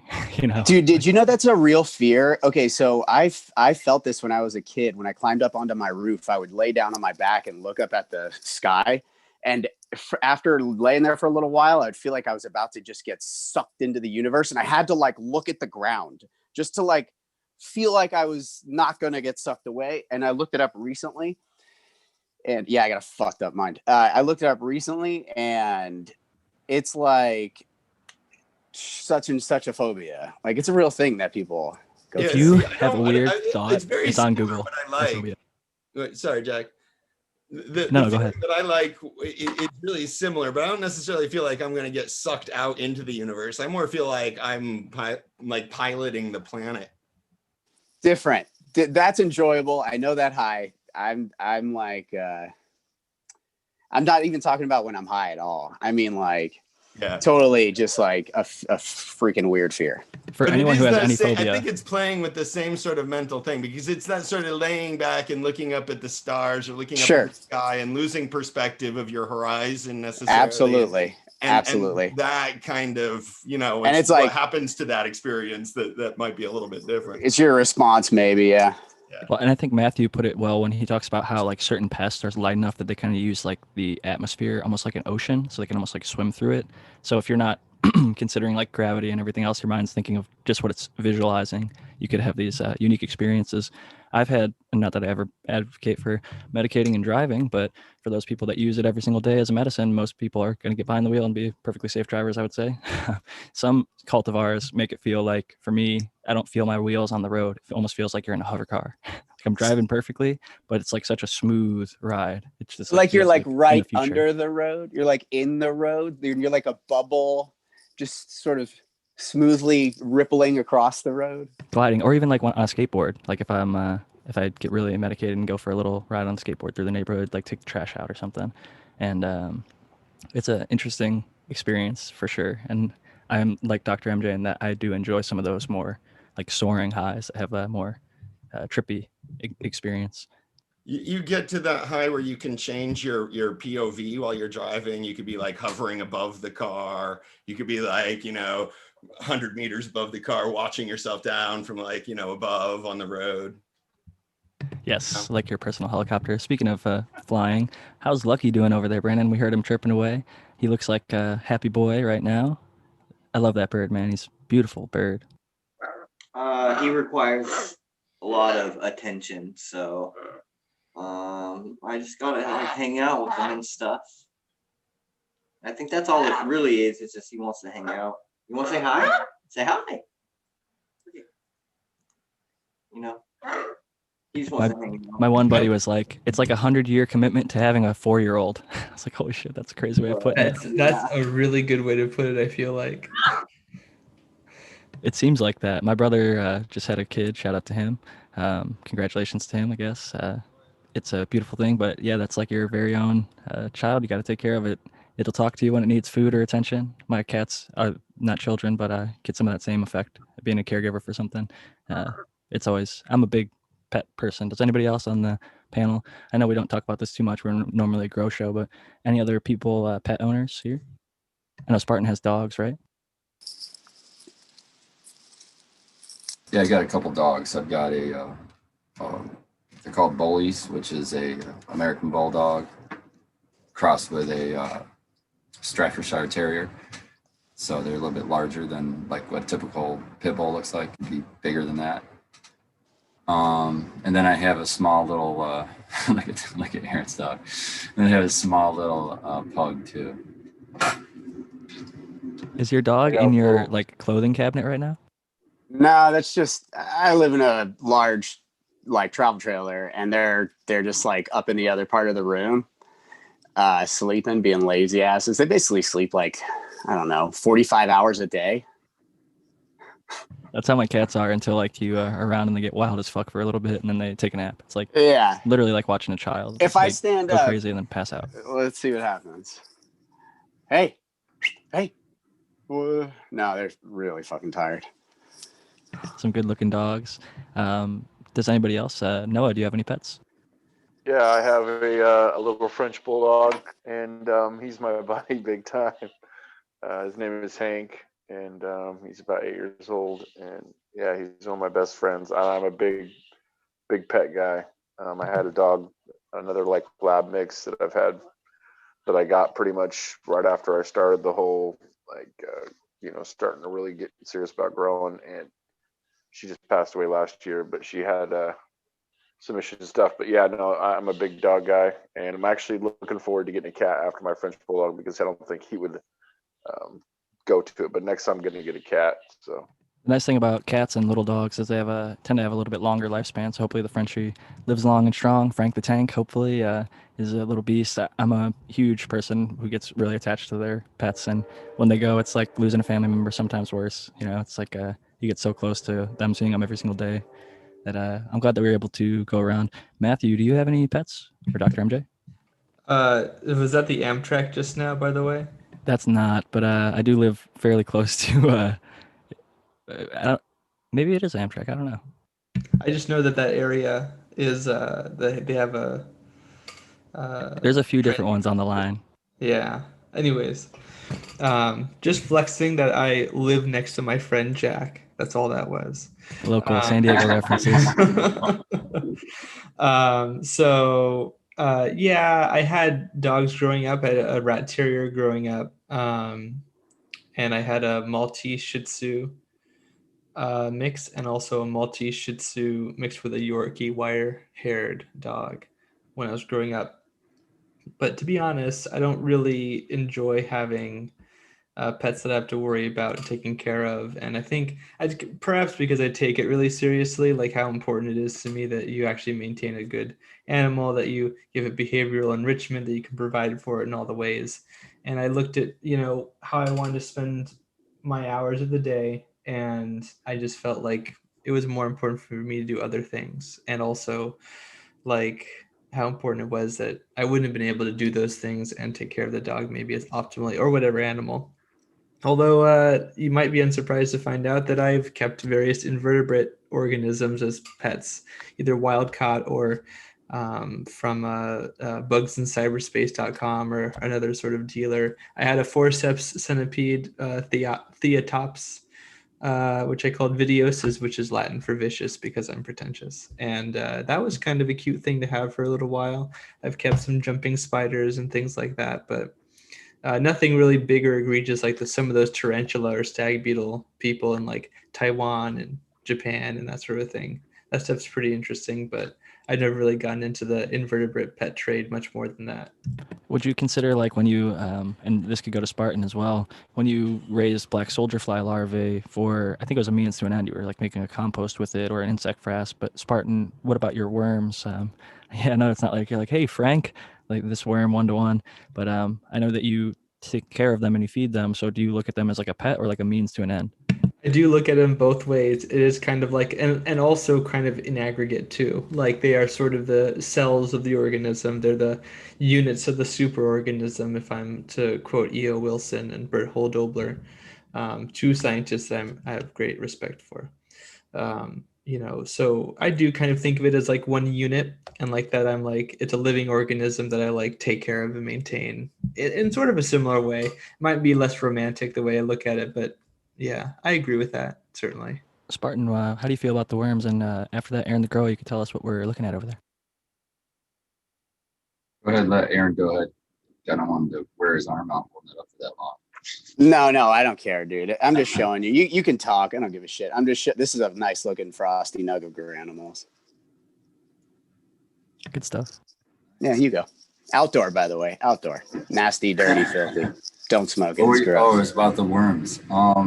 Yes. Now I'm gonna make myself look like not so tough of a Spartan because for me, I'm the type of guy that I don't care if I'm walking across the floor in a supermarket. If I see a bug, I'll step over it. I won't step on anything. I don't kill anything on purpose.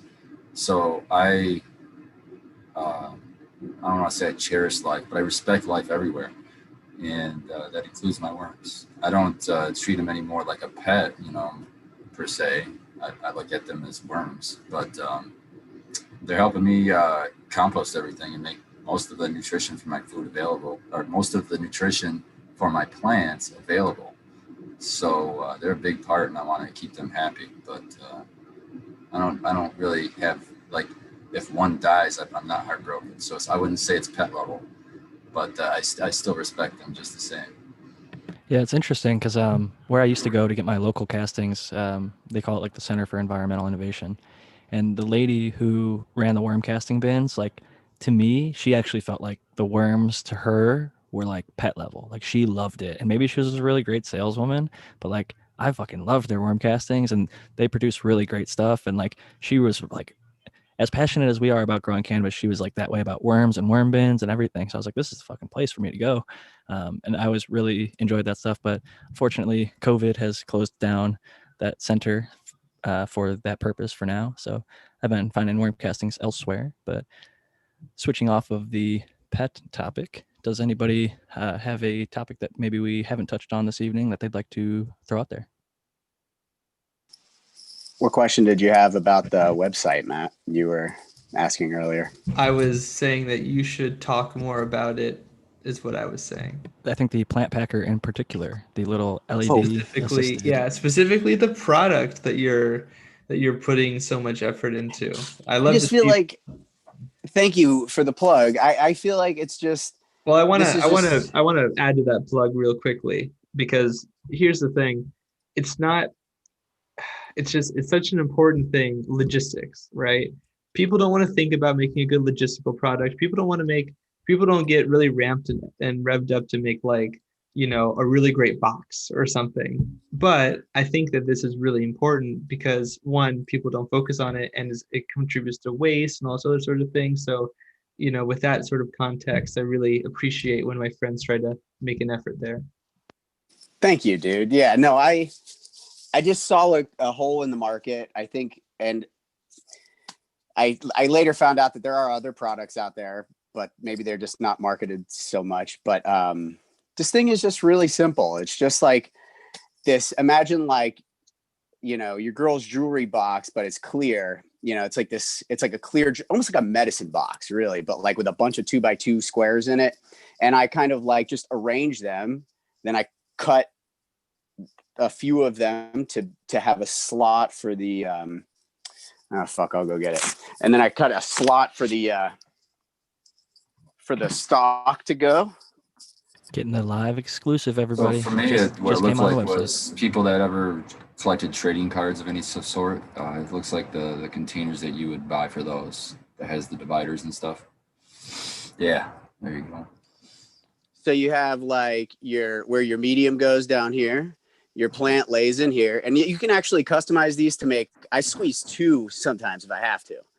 So, and I've sent over 100 plants in these, and every single time I've had one plant that didn't make it. It was because it was not happy before I sent it. But these lights last like 4 or 5 days. So like even if you do like regular medium mail, and this is all, I don't condone anything illegal, but in-state Farm Bill, cannabis, we're allowed to do it.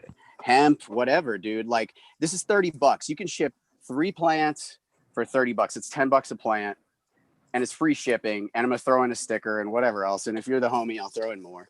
So just hit me up and let me know that you want one. I'll throw in a free fucking t-shirt or a cup, whatever. This is basically more to support me as a human being and as a company than it is anything. This is like a way that I can kind of have two things going at once. I'm not a breeder. I just grow. So this plant, if it abandons me one day, whether it's the government's fault or something else, you got to have a backup plan. So here it is, guys. Thank you. I wanted to not like name the That's other super- products on the That's market, super awesome. but yeah, I think it's super awesome as well. And I think the cool thing, like Matthew was talking about, is the not having waste. I've actually used some of the other products, and they only got used once, and unfortunately, they're so flimsy. The quality of the plastic, it made them not reusable. And so something like that, where it looks like it could be easily cleaned out and this piece of shit used right over here. and over. So I didn't use that one. I actually used a different one, but it was more like a They're fucking trash. really thin plastic, and the thinness of it, like I had to then put a box around it, so it needed another support layer to like be shipped safely. I love yours. It's like similar to it's probably not going to show up, but I keep my seeds that I make in like that similar container, so it's good for all sorts of plant things. It can store it just fine. I think I need to go back to gallery view now. I unspotlighted you, and now we're back to Brady Bunch view for everybody. But thank you, Aaron, for showing off that product. And your website is atgacres.com. The Boom. wife is honestly to blame. She's the mastermind behind that. She's the best. She's behind every good man. I'm a big fan because I think we talked about clones earlier, and we could go back to that topic because we never really hit on it for everybody. I said what I wanted to say, and then I switched to CO2. But when you're sharing clones, I think that's one of the most beautiful things in the community, because it's saying like, I'm not afraid that you're going to get your hands on these genetics. It's saying, I want you to get these genetics. And if you can do that safely with something that they can reuse and then go and send it back to you with some genetics they like, or they could send it to a friend, it's like, that's the most beautiful thing in the community. It's like, it's literally living on and on and on, and you're passing things around and not going into a landfill. And it's Cheers to that. awesome, man. Awesome stuff. So I'm really Thank happy you that you're guys. able to do that. Yeah, cheers. I to really that. appreciate that. You guys are the best. I'm sorry. I mean, amongst sort of all sorts of farmers, exchanging propagation material like that is a way to create community and to sort of create that shared identity of being farmers. I think that it's awesome to share clones with, you know, your fellow growers. It's one of the things that you just do with other growers. Lots of people like cannabis, but not everybody wants to get a clone. Well, and it's just like Brandon mentioned earlier, it could change someone's life. Like for medicine, it could literally cure an ailment or really, really dramatically help that ailment for them. Or it can literally provide them a new financial something that if they're just not having to buy, maybe they have a taste for really fancy good shit, and now they don't have to go and spend X amount of dollars per ounce or quarter or whatever they would buy it. They're growing it for themselves, and you provided that with the genetic stock, with something as simple as a clone. You can get somebody to like improve their life so much. And I know we've all probably taken in a clone, hopefully at some point, that really did have a positive impact on us for one reason or another. Simultaneously, though, you can have a detrimental thing if you know, somebody's expecting this clone and it's got pests and pathogens or pests and various pathogens on it or something like this, or if you don't package it right, you know, and it doesn't reach its destination very well. So that's an important aspect of it too. And you know, maybe even if you had some sort of, you know, there are additions that could be made maybe to even improve this model in the future as well. So by, you know, helping Aaron out now, you know, you can allow him to grow and do even greater things, I would imagine. So I'll say this, Well bubble said. mailers are insulated, both for like not crushing stuff, but it also is really good for temperature. It's like a keeping heat in and out type of thing. So bubble wrap in general, or bubble mailers, could be a good combination with that product. USPS makes a box. It's called the Game Board box. There's two sizes, and the small size fits 2 of these, and the large size fits 3 with bubble wrap around it. So my technique is to use wrapping paper, like thick, heavy-duty wrapping paper, and I wrap it so the white side is on the inside, reflects the light back on the plant, and then I bubble wrap it. I tape everything closed just to make sure. I've never had one bust open, but I just tape it closed anyway. And then, yeah, shove it in these board boxes. And like, I got buddies all over the state now that can share genetics with me. And it's really something else. I'm so happy to bring it to market. I'm so like grateful how receptive you guys are. Your energy toward it has really shown me that I have done the right thing. So I look forward to like, you know, doing more with it and like really getting some backing. Appreciate you guys. So what's really cool, I was just thinking a marketing thing you can do is from now on, when you send one out, you should slap your slap on it. And then when they send them out, they should slap their slaps on it. So by the time it gets all around, there should be all kinds of cool slaps all over that fucker. And you can see by the slaps where it's traveled around. And how cool would that be? Dude, that's dope. Pretty viral marketing, yeah. Or we could slap, you know, Brandon stickers or something like this on it too, or maybe a collaboration. Maybe you'll Like get Flat some Stanley too. Something like this. Wish I could hire you all. Well, I'm here for you, Aaron. I know. Aaron, what you should do is talk to Peter, and you can put a listing up on his website, I'm sure. And that's There we go. Sell I should. They have a Yeah. 30,000 subscriber network over there at the Future Cannabis Project, so it definitely You is a know, great place for I'm not- exposure. I'm not going to brag, but I think I was the first one of us panel members over there on FCP. And it was with the soil analysis guys. And I had a lot of fun. And I've lost touch with Peter because he is a crazy person. He like does so much that if you don't like text him, if you're not on him, then he'll just lose touch. So I got to reach back out to him, and shout out to Peter, man. He's on his game. He's like, Dude puts out so much content. Peter And a lot of is really good a content. monster. That's for thanks, sure. Brandon. Good idea. Yeah, I definitely agree with that. I mean, shout out. I've also been on talking about IPM most recently. You guys can check out that. You can also check out my video with him about the cannabis aphid and my pest primer, both on my channel and also on theirs. I definitely like what the Future Cannabis Project is doing. And they can be the rising waters that lift all sails, all boats, all ships. That's how I totally the agree, and he goes. seems super awesome. I mean, he's invited me on more times than I've been on. I've said no like 7 times because he'll see me in chat and just like send me the link and like hop on, just jump in. And like I think I was on for like a second one of your IPM episodes just because he's like, I see you answering questions in the chat. You're being productive. You're not a troll. Seen you on other shows type thing. And he brings in a lot of people that are knowledgeable. And I fucking love that. He has all across the cannabis spectrum. He's got willing to people. like directly interact. I think is the really novel thing. Maybe it's not. Maybe it's done before in other places, but I do like that about Peter. He recognizes. Maybe I'm biased a bit because he recognized me, but like with other people, he'll just be like, "All right, cool, shoot it, let's do it." Like he doesn't have a huge barrier to entry in that way. I'm not saying that he's not discerning, but like I feel like he's able to like figure that out really quickly and then execute. So shout out to Peter. And even if he lets somebody on who's like not the best person, it's like you were just talking about earlier, like rising tide raises all ships. I feel like cream rises to the top. Like the episodes that are the best, that the people enjoy the most, get shared around because it's like, holy shit, I saw Brandon talking about biological crop steering. And like I've shared that video with a bunch of people and like told them to reference that if you want to know how Brandon's growing, watch that video. He talks about it for a few hours at length, very detailed, and it's very helpful for the people that are interested in that. So I'm happy that he was able to bring yourself and many others on the panel onto his show at this point, and it brings us all exposure because then they see us on the show and they're like, "Holy shit! I just saw you on Future Cannabis Project and Spartan going to GML show and all these other shows in the UK." Like the variety of different markets. I was just talking with somebody before it was in my IG live. They said we're watching from Australia, so cheers to Australia. But even like it's just amazing the plant. I was saying because. I looked at my Greenstock Talks analytics before I ever showed my face when I was just a logo back in the day. It's not about me. I know that. It's about the plant. And that's the beauty. It's like everybody's here for the plant. It's all really centrally focused around cannabis. And we all share that common love. And it's so well liked in so many spots in the whole world. Like, how rare is it that we can find something that we all agree upon, that we love so much, and that we're all like willing to dedicate so much time, effort, passion to. And I just think it's a really beautiful thing that we're able to all kind of get to kick around each week. Yeah, absolutely.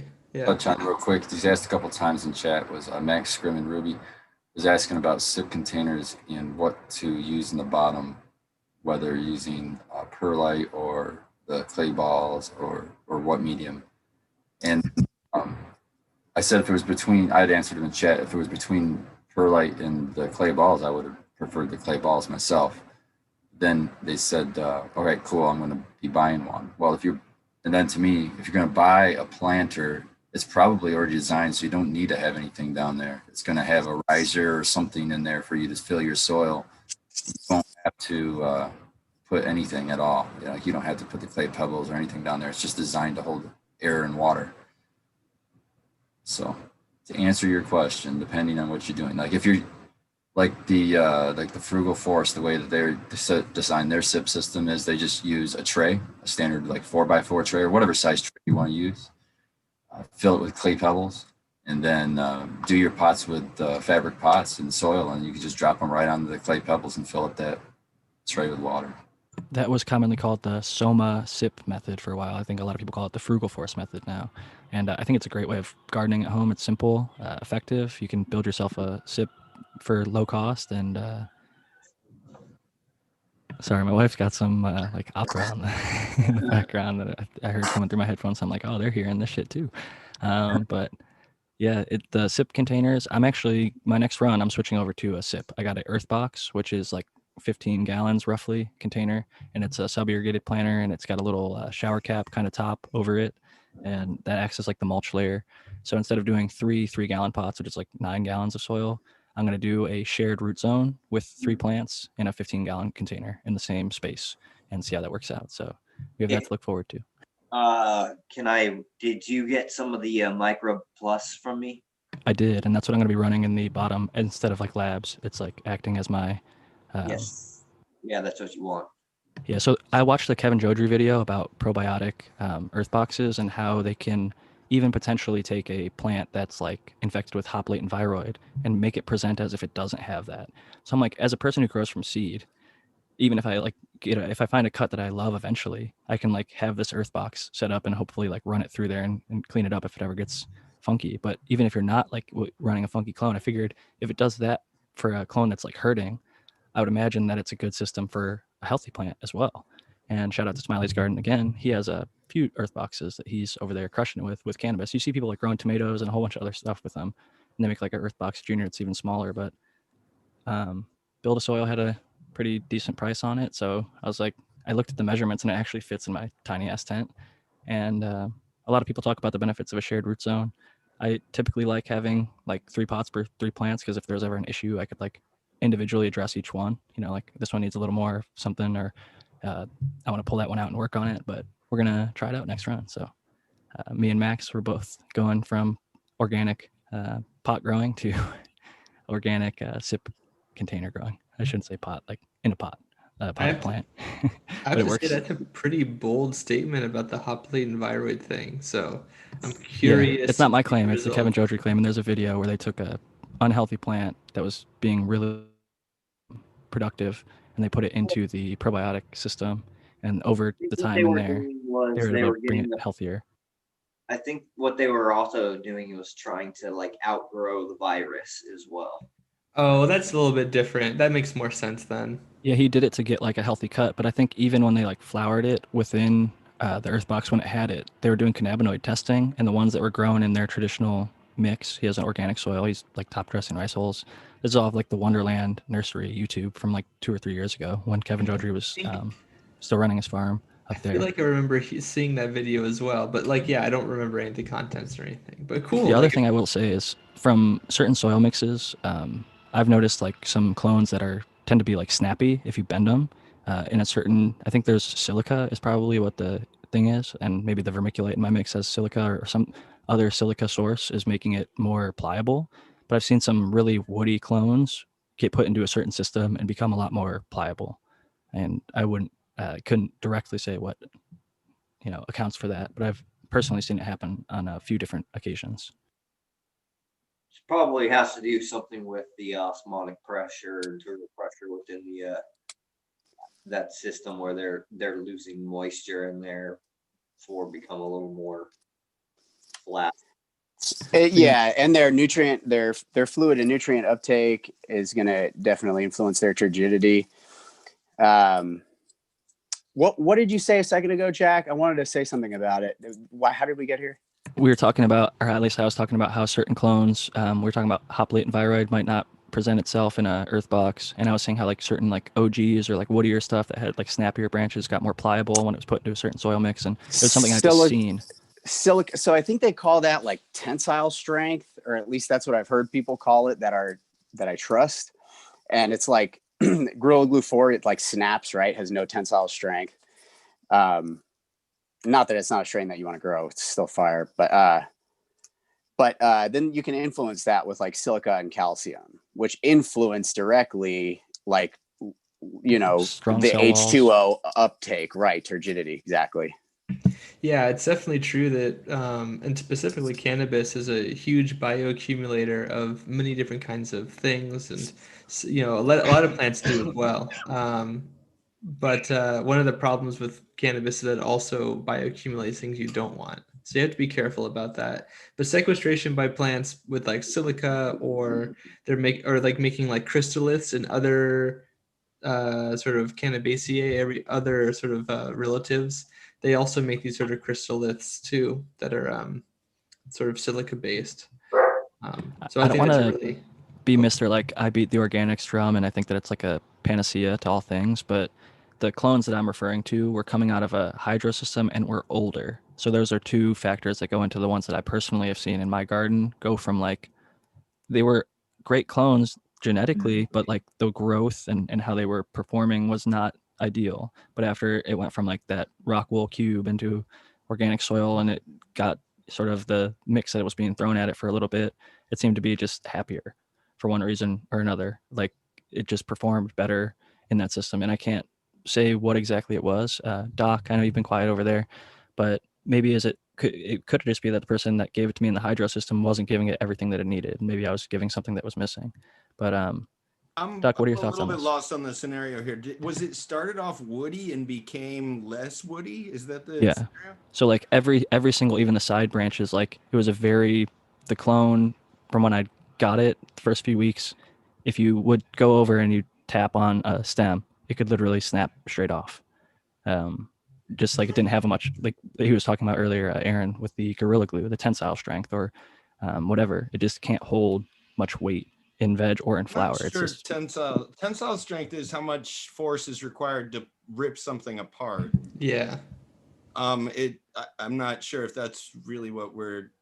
That's what the abscission essentially is explained as. Is it's an abscission, but you know, if you think of it as tensily pulling it apart, you can consider it tensile strength if it has the strength to pull apart and come back. I was wondering that, but like that's where my brain. I'm really tired, so my brain was like drifting off, thinking if is tensile strength in. It's not perfect, but related to sort of snapping, and then I started wondering what is snapping called? The ability to resist being sort of folded. You know, if it was really woody tissue, though, that's what I'm trying to sort of wrap my head around. Was it just like hard, or was it actually like woody? I mean, older plants will actually almost look like they have bark on them at the bottom. So is that what we're talking about, or you're just so it's a combination of that. It would start off woody and barky, but then the longer it sat in my system, it greened up. Like there would be red stemming when I got it, so that sort of indicated to me that there was at least some sort of nutrient deficiencies. But on top of that, like really, it'd be a straight up and down clone. So it might have been a kind of woody that's a little bit different than what we're expecting. You know, I mean, it might have been something related to a deficiency, like you're saying, that you resolved and allowed the plant to become healthier. So that's true. It's an interesting scenario. Yeah, and I will say that like certain pathogens can cause plants to become really brittle. Certain viruses, and in cannabis too. So like when in phytoplasmas, which are small bacteria that colonize the phloem channels, they can cause a plant to become really brittle in the branches. So like hop latent viroid is one of those, isn't it? It's like that's what it's notorious for. It almost like the plants that start snapping over and falling off and dying. I think it does also get brittle, if I remember correctly. I've seen it in, I talked about him earlier, the guy, Medicropper, who was having issues. They have hop latent viroid up at their facility. So like he's been seeing it and he can like identify it. This plant has it. And then when it starts to touch another plant and they realize when their scissors would transfer and things like that. Eric I has a question in chat. They say cheap home grow, possible topic of conversation, expectations from testers. I know we have less breeders on the panel tonight without the American one and Kyle Breeder. But Brandon, do you have a tester crew? Like I know I have just started making seeds for fun, but I've sent out 40 packs to testers and then like 10 packs to veterans for free. So like 500 seeds have gone out just to see how they work out. But I didn't ever set any expectations. Spartan's one of my testers. I was like, just grow it however you want to grow it, whenever you want to grow it, do whatever. But Brandon, do you have any expectations of your testers and anybody else after that? Oh, Brandon left. Fuck. Did we lose Brandon? Yeah, he just left. Well, with that said, I guess I could pass it to Spartan as a tester. With other breeders, have you ever tested genetics, and do they ever put like a run it untopped type thing, or do this, do that expectation on you? I won't be their tester if they do, so it doesn't matter. So no, I'm the one calling the shots because I'm the one growing it. So I mean, if they want to put all that on me, I'm not going to do it because I'm a busy guy. If you can make it harder for me, then I'm not going to do it because I got enough stuff to do for myself. I'm helping them out. I understand I'm getting genetics, but they have to understand my time's valuable too. So yeah, I'm not definitely not going to do that. Yeah, you got to figure out what your testers can accomplish. I think there are some fair things that breeders could ask, like you have to run 2 plants of the same strain or something together, or you need to run 5 plants of the same strain together or something like that. But if they start telling you like how to actually do the grow, I think that that's a different scenario. I have heard breeders request that though. They'll say like, I want the first run, flip it as soon as possible, like small pot, run it straight up, single cola, and then you could top it, then you could play with it, mess around. I don't know if Subcool asked that of his testers. Eagle Gardens does that when he runs testers. His thing is like, he won't even give you the review until he's run it twice. Run once from seed and then once from clone before he gives you his full review on it. So like everybody... I think there's something to be said of having like parameters. Like if you want to test under certain conditions or parameters, like from a general sort of theoretical perspective, nothing wrong with that. But I do feel like that's not necessarily what you guys are describing here. Because like, I guess if they want those parameters, that's great. But these are some like pretty specific ones. Like it would be hard to quantify some of them. And if they're not sending you like I don't know, ways to like record that data and standardization, then it's kind of like, I don't know, a little bit ambiguous, don't you think? My thought, honestly, why I sent out seeds was this was the first time I've made seeds on purpose, and I wanted to see if they would have good germination rates and grow into plants. Like that's all my testing I wanted. And like if they turn into something and hopefully they don't herm. I bred with stuff that didn't herm for me. I specifically stress tested the males and the females for specific reasons to try and show that they wouldn't throw Hermes. But aside from that, I just wanted to like see what these genetics would do in people's hands. They're F2s, so there's going to be variety. I really liked the F1, so I'm like, I want to see what it does in other people's gardens, like smells, flavors, and how it grows. But really, I didn't have like a what I'm looking for. This was just like I'm furthering my buddy's genetics. He made a brilliant F1. I loved it, so I wanted to see what it would do at F2 and share it with a bunch of friends for free. So it's like a first step into getting into the genetics thing, where I could have just made a bunch of seeds and sold them. Like some people just do that.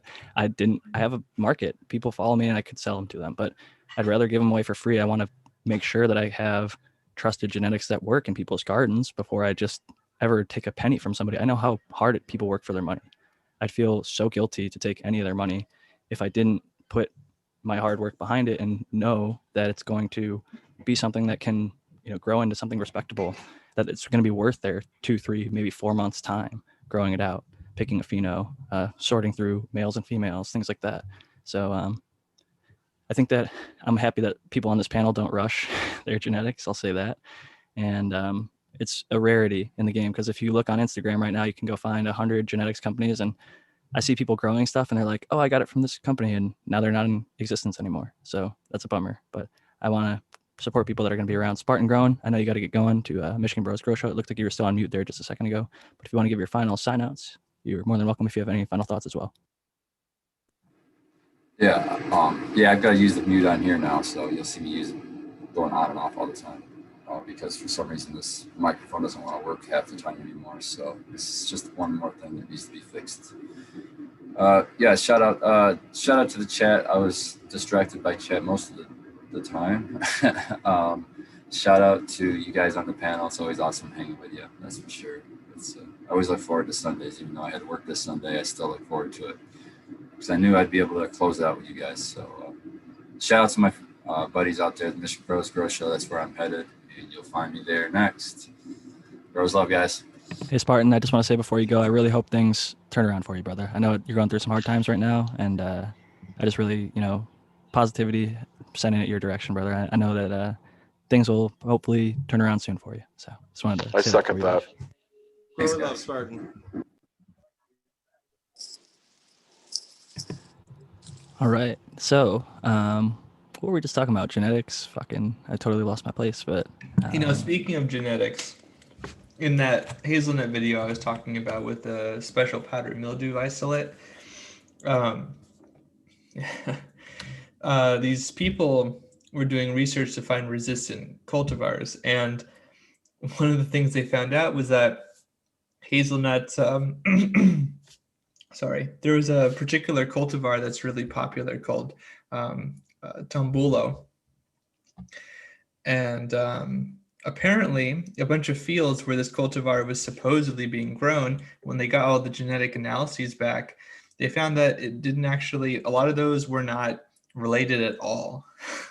Not even the same cultivar, not even close. So I know that as cannabis growers, that's a thing that we can sometimes sort of appreciate when it comes to like genetics and names and that kind of a thing, which is perhaps another reason why, going back to the very beginning of the session, one of the reasons why you might pay more money is for that pedigree and maybe your confidence that it is what it is. that's like 95% of my reason for buying a genetic. Like I talked about the Donnie Burger. There's a strain called GMO. GMO comes from garlic cookies from Mamico seeds. The guy who found the GMO is Skunk Master Flex. Skunk Master Flex is the breeder of Skunk House Genetics. So if I want something with GMO in it, am I going to go get it from Joe Schmo company? Or am I going to go get it from the guy who found the GMO himself, who breeds with it himself? Like for me personally, it's worth that provenance, knowing he found it, he has it. I don't have to wonder, does he have the real GMO cut? Am I actually going to get something related to that? Like if you get Donnie Burger or Han Solo Burger, you just know it's that Larry OG F8, which took him a long ass time to F8 a Larry OG so that he had a OG male. and then he crossed it to GMO for Han Solo Burger, and then back crossed it to the GMO for the Donnie Burger. And I talk about it all Dude, the you're time, a but goddamn fucking human weed encyclopedia. You know every single. I'm just gonna ask you instead Much of to my looking it up on. unfortunately, Forget Aaron. seedbank.eu. I'm just gonna hit up Jack from now on. Unfortunately, Aaron, much to my chagrin, Jack is not a purveyor of all of the knowledge. What's your age range again, Jack? it's like within the last 5 years, I still haven't looked up. I looked into the Oreos, and there's actually not a good. I just know it's from Michigan. I don't know who bred it. I think it's like a Do-si-do cross. It's one of the cookies crosses. What was the other one you asked me about last week or a few weeks back? Well, it's really great to hear that you actually went back and looked at it. But I know you, Jack. I know you're the kind of person who does it, which is why you learn so well. Apple fritter was the other one. I got some rosin made from both of them, and I was enjoying them quite a bit. So Apple fritter is such a unique flavor, dude. I still to this day haven't tasted that. There's like a cinnamon crunch toast I tasted that's sort of similar, but it's just so unique. you know, when I eat food, or like when I get like, I'm this kind of, as you guys know, I'm this kind of plant nerd. I like to know the cultivars, the varieties, all that kind of stuff. And when I'm eating one and I'm able to find out which one it is, I often like to like read about it while I'm eating it. Like to like it kind of enhances the experience to think about all those sorts of things. And it's not on the back of a marketing label either, usually, or at least I tried to find that kind of info. But so it's nice to. That's why I asked. It's nice to be able to be like, oh, I'm having apple fritter. You know, tell me about it. Tell me the story of how this came to be. No, I definitely am a big fan of that, and I will look more into it. I don't want to incorrectly answer on the live because then a lot of people might hear it and then incorrectly assume it and then report that incorrect genetic for the rest As of their you life. should. As that happens so often, like they hear one person, but like an example to kind of go to what you're talking about is like Purple Punch and Granddaddy Purple, and a lot of the purple strains come from a very similar lineage. So when you get a really strong like artificial grapey flavor in cannabis, it's coming from, in my opinion, I haven't gotten this lab tested, methylanthranilate, which is a ester, which is found in like lang langs and a certain cultivar of grapes, Concord grapes, which are not typically found at a supermarket. They're used for like wines and jams and jellies sometimes, but red grapes and green grapes are not the Concord grape that you typically are eating. So they're usually thought of as like grape medicine, like some like cough syrups have grape methylanthranilate flavoring. But to your point, like it's nice to know the lineage and then also understand like what is the chemistry within that lineage that creates the flavor. And Emotype. Yeah, and like all the secondary metabolites and how atomized can you get this process? What are the genes that make the proteins, and then the enzymes, and then it makes the chemical, and then sometimes 20% of the time the process makes this and not that, and that leads to this sort of chaos effect, right? Chaotic systems, Robert Sokolowski, and all that kind of stuff. there's some cool stuff coming with like really high CBN cultivars that like transfer it over to CBN while it's still on the plant. CBG cultivars, and like mostly in hemp actually, because they're trying to get around secondary cannabinoids that are not regulated already. It's really interesting stuff. We're coming up to the 6 o'clock hour out here on the West Coast. We got about 5 of us still here on the panel. I want to give a big shout out to @RustBrandon on Instagram. He's shadow banned, so you're gonna have to type it all the way out. But he's also at Bokashi Earthworks, which shouldn't ever get shadow banned. It's just where he carries his products. He doesn't post cannabis content over there, so it's harder for them to try and take him down. But @RustBrandon was with us earlier. He jumped off. He wrote, "I got to go" in the Zoom chat, and I didn't see it. I was being a bad host. I didn't give him a chance to give his own sign out, so I'm going to give him a shout out right now. But next up, we will go in a little different order on the sign outs. So we'll start with Dr. MJ. Hey, yeah, that was a fun episode, guys. I was a little bit tired, but I got perked up here, engaged in the conversation with you guys. So thanks for doing this every week, Jack. Thanks for all the chatters that come by, all of the CFCers that come around. Grower love to all you guys. Sign up for the New Year's Grow Challenge. New Year's Grow Challenge is going to be an amazing grow challenge. It starts New Year's Day, like just 6 weeks from now. And if you're looking for something to do, I premiered a new video today. Like we were talking about the Grower's Choice ROI E720. Get into the physics of hanging height and talk about how it affects the amount and the distribution of light. So head on over to my YouTube channel and check that out. And I'll see you guys next week. Thanks, Jack. Thanks, panel. Thanks, Shane, dropping by earlier. And grower love, everyone. Grow love back Take it to you, easy, Dr. man. MJ. Thank you very much for your time. Always appreciate the knowledge.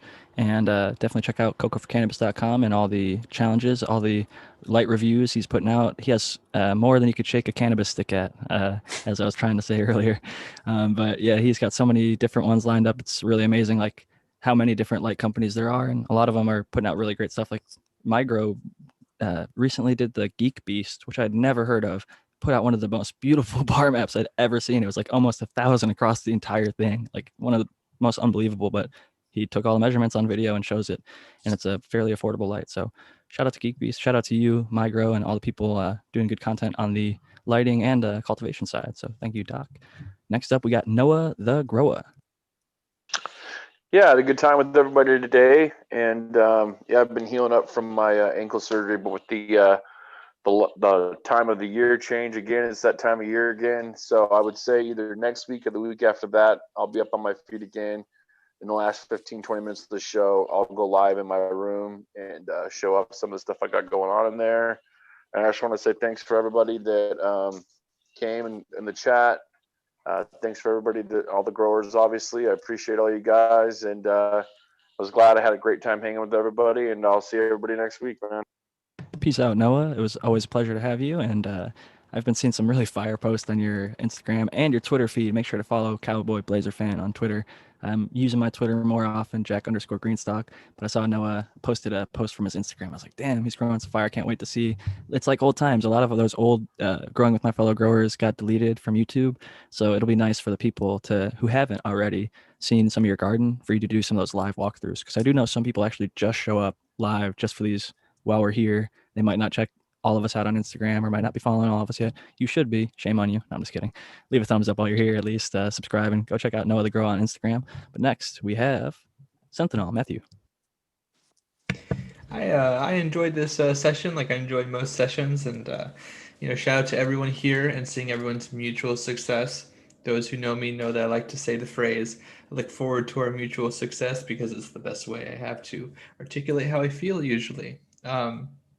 If you want to enhance your success, then you can go to Zenthanol, my YouTube channel where I talk about IPM aspects, so integrated pest management of mites and insects and mildews and all that sort of a thing on cannabis and other plants. You can also find me also on Twitter at SyncAngel and on Instagram at SyncAngel, where I post a lot of that kind of content as well. And one thing about Twitter that I found for making it more successful for you is to follow a lot of scientists, follow a lot of researchers. I'm loving SciComm Twitter. Science communication is really important. You get some niche groups, you get some other sorts of groups that are much more typical. And yeah, I guess I'll just say that. And look forward to my video about hazelnut powdery mildew epidemic. It's great. It's just a thing for the holidays, right? We always need some more shit to scare us and be prepared for. But on the real note, I do love all of your content. And the one thing I think should be added maybe is you got to have the Dr. Zymes people come on and have them in a very short video tell them how to prepare that enzyme so it works for noobs like me who are watching primarily Zenthanol videos for their IPM and may have misused their IPM treatment recently. But we all learn out here in public, That's one of the beautiful things about cultivating is if you didn't have a successful grow, you probably learned something. And when you have a successful grow, you can just enjoy it. And, it's a win under your belt, but you can always usually do something a little bit better if you're honest with yourself as a cultivator.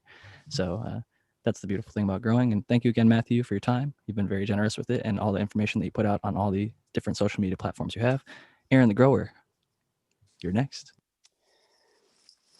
Want to say thank you guys dearly for giving me the platform and being really the catalyst energy behind a lot of the stuff that I do and the inspiration. Like Matt said, and we've all kind of echoed, we all like bounce off of each other and I'm not going to repeat the same cliches that we've all said, but good vibes tonight. Really enjoyed it. Shout out Shane, shout out chat. And man, I really enjoyed this episode. And I feel like this type of energy is really fun to be around. And that's why we all enjoyed this episode so much. This positivity is just so nice. So reinforcing and check out atgacres.com. Buy some plant packers, stickers, shirts. Bomb, bomb, bomb, bomb. Thank you guys. And let's collaborate. Let's all collaborate. Let's do that too. Yeah, all that. I really like the collaboration idea. I dropped earlier TG Acres website. I'm doing it again right now from the Cheap Home Grow, so nobody gets banned trying to share it. Somebody said they had a hard time finding the link. That's the proper link. I've got some Irish bagpipes in the background. I don't know what my wife's watching. This is at Jack Greenstock. It's been a wonderful evening with you all. The one thing I wanted to say is shout out to Kineos Genetics. I'm doing one of my first monocrops in a long time. It is of Kineos Berry Lights. That's a mother of berries crossed to Northern Lights number 5 back cross. So shout out to them. I bring that up because we talked about their dog Kineo of Kineos Genetics passed away this year. They've since gotten another dog and have others, but it's always hard to lose a dog. So shout out to Kineos Genetics. Shout out to all the pet owners out there. Shout out to everybody who came tonight. I also really enjoyed the energy and the atmosphere that we were able to provide for ourselves and for the listeners. I really just love and appreciate everyone here. Respect all of you very much. The people in the chat, I know a good chunk of you, at least like 75 out of the 100 that are still here with us. I wanted to give an opportunity to shout out Canaqueen Genetics. Tonight she will have Eagle. We talked a lot about him earlier on the show. Eagle Gardens 1. He hosts fucking Talking Shit with Eagle. Great dude over there in Michigan. She has her episodes called Candid with Canaqueen, and it's going to be episode number 6 tonight. So shout out to Canaqueen. If you're not heading over to Michigan Bros Grow Show tonight, where I know a lot of you already go, but if you're not heading over there, Canaqueen's a really awesome person, and there's lots of great content out there, but just want to shout out a few cool people in our community. This is Jack Greenstock. Thank you all again. Signing out.